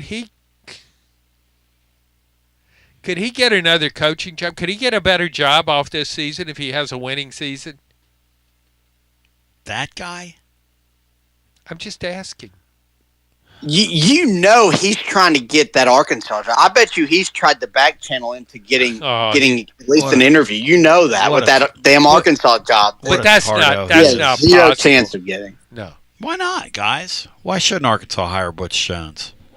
He did it. He won 9 games a year here. No, he didn't. He didn't? No. He was a very good recruiter here. What did he do with those recruits? Well, he couldn't coach a lick. All right, y'all. Incredible. It was a lot of fun. I'm going to sleep. Matt Dixon, much love to you. Brian Hartman, much love to you. Dixon, thoughts on the basketball team on the way out? Just a typical Barnes team. I've kind of undersold them the last couple of years, and they've overachieved and been a 2 seed and gone that far in the tournament. But it's going to be a top 4, top 5 seed. That's what they look like. Yeah. You can get a little bit, depending on how Ament develops and Gillespie. I think you've got some physicality and depth in the post. I'd probably like to trade one post for another, like actual shooter. But you'll need somebody else to emerge to help your 2 scorers. But should be another fun year where you're winning 25-ish games. Top 3 SEC team and then second weekend tournament team. I hate to say this. Negative Dave made a good point yesterday. I don't even call him Negative Dave anymore. Did you just fall asleep? I started to. Negative Dave said. Matt was watching me one night on Periscope and I fell asleep. Was that one of those 8-hour extravaganzas, Matt? And I was the West Virginia Pruitt's first ever game. Because I was at West Virginia game in Charlotte. I was at the Smoky place and I was all like feeling sick and whatnot, and it was like 5. He fell asleep on air and it was on Periscope, John. Yeah. It was hilarious. And I had like slobber coming out. A caller detonated himself and it woke him up, and we went for like another hour. Yeah. True. I can believe it. I had a date fall asleep on me once over dinner. Let me guess. It didn't work out. Or she had narcolepsy. Which one was it? No, we became friends, good friends. Did you? Yeah. She have narcolepsy? No, but she said she didn't get enough sleep the night before. I thought it was pretty funny. I mean, she did this number like a slut. Yeah, I'm sitting across from her in a booth. We're having dinner, and I noticed her eyes started closing. Did kind of like you're doing now. Me and my brother-in-law, when we would go to the 24-hour study lounge at UT, and we were just in there to have fun because I didn't study. I'm just staying up all night. We went in there and we would pick out the foreign students. This is pretty politically incorrect, what I'm about to tell you. But we would like have a little betting game. You pick one out, I'll pick one out. Who's falling asleep first, Matt? That's a game we played. Ooh. And they would sit over there, Matt, and you would watch this guy. You know, he looked like he was from God knows where, and he would go like this, look. His eyes are like rolling back. Wait. His eyes are like rolling back in his head, and then all of a sudden that spit yo-yo comes out of their mouth, and I'm going, he's going. He's going. We're on the other side of the thing going, he's going. 5, 4. We would count him down. 3, 2. I did just the opposite. I was in the student union at LSU. They had a listening room. You go in and you pick the music you want. Nice. And then we'd go sit in there. There are like 7 people in there. Well, I went in there just for fun. I was going through the albums. All of them were pretty mediocre. And I saw this Bob Dylan. I was a big Bob Dylan guy. Yeah. I saw this Bob Dylan album. He doesn't sing the kind of songs you want to study by. Right. But also, I'd never heard of any of these songs. So I go in there and sit down. There's 7 other people in the room. And this Bob Dylan, the worst album he ever made, comes on and that harmonica's just blaring. Mm-hmm. It was horrible. And so I sat there, and one by one, they all left the room. Wait a second. The music would play out loud? Not in headphones? No, it played out loud. So how can you have a music room and there's 7 people in there and you just come in and call the shot? That's a very gangster move. It's like a jukebox, John. You wait in line. LSU's poor. They don't have headphones down there. They were buying players even then. They didn't have any money for anything Columbus else. was right. No. There was a way you do it. It's not like today. They would play in order of how they were requested, but there were no headphones. What? Yeah, it was a room. What was it? Do you remember what the LP was called? No. It was. I'd never heard of any of the songs on it. The guys from Steely Dan played a game called the Dylan Game. And the Dylan Game was you would start the lyric to a song and then the other guy had to finish it. That's why they were incredible, like lyricists in their music. They were Dylan freaks. Because Dylan's stuff is so lyrical. You know, it's all poetry. We do a couple Dylan songs. We do like a Rolling Stone now. Lance does a really nice job with that. And then we play Knockin' on Heaven's Door. I love that song. What about, you ever tried Desolation Row? It lasts for about 10 minutes. No, but we were thinking about this week, when we play Friday, adding Inagata Davida by Iron Butterfly, just to see what people will do. Bump, bump, ba-na-na-na. My friends that worked in music radio back in the 70s said that was a song you put on when you wanted to go out and get a smoke break. Do you remember Inagata Davida? No. It was, you remember the song Inagata Davida? No, baby, don't you know that my love is true? It was Doug Engel and Iron Butterfly. It was like 14 and a half minutes. Let me look it up here. And that's the song they would put on, or the extended version to Light My Fire. Guys that would spin the vinyl. Oh. Not a Light My Fire. You a Doors guy? No. No? Matt, you ever heard Inagata Davida? Iron Butterfly? I mean, I can't recall that I have. If you played it, I might, but not off the top of my head. No. If let's look at the length of the song. Who else sang? Tony, who else sang? Come on, light my fire. Who else? The guy who was? Jose Feliciano. Jose Feliciano. Who I love. I hated that song. I like when he did Feliz Navidad, Feliz Navidad, Feliz Navidad y prospero año y felicidad. It's time to go. Inagata Davida went 17 minutes and 5 seconds. That was 17 minutes too long. Do you think somebody was?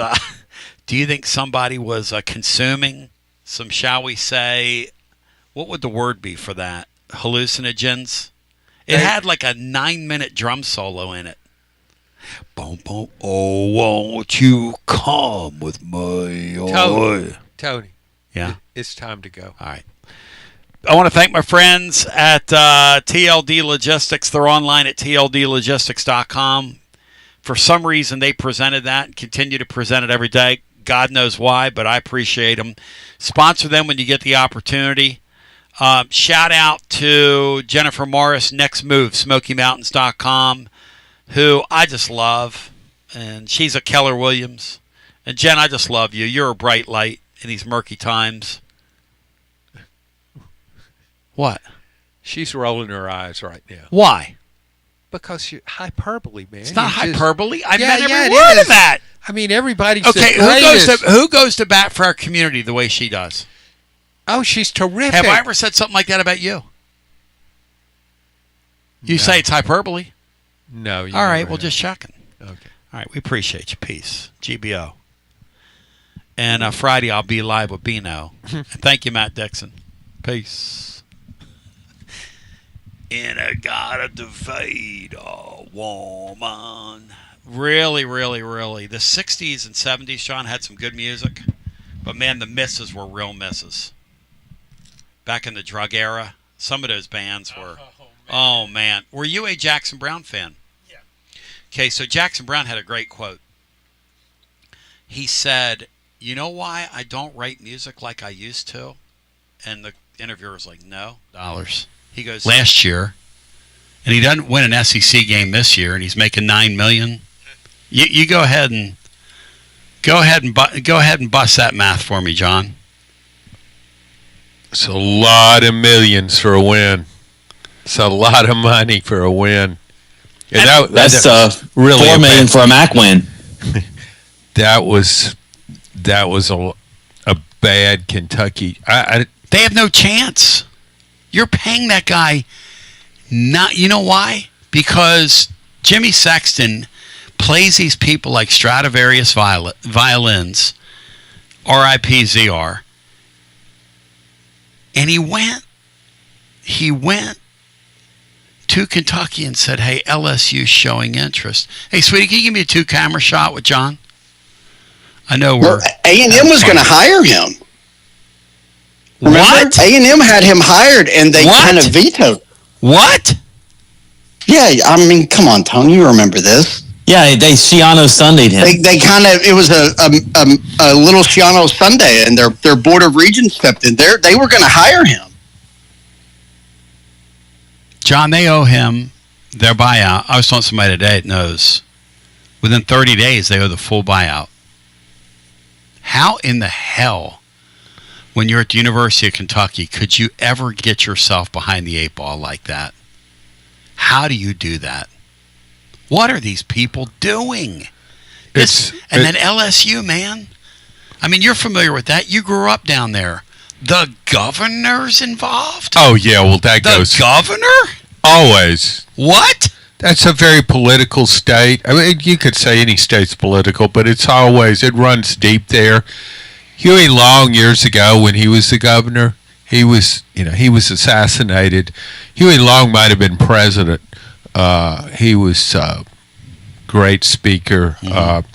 He was, he would lead the base, let the LSU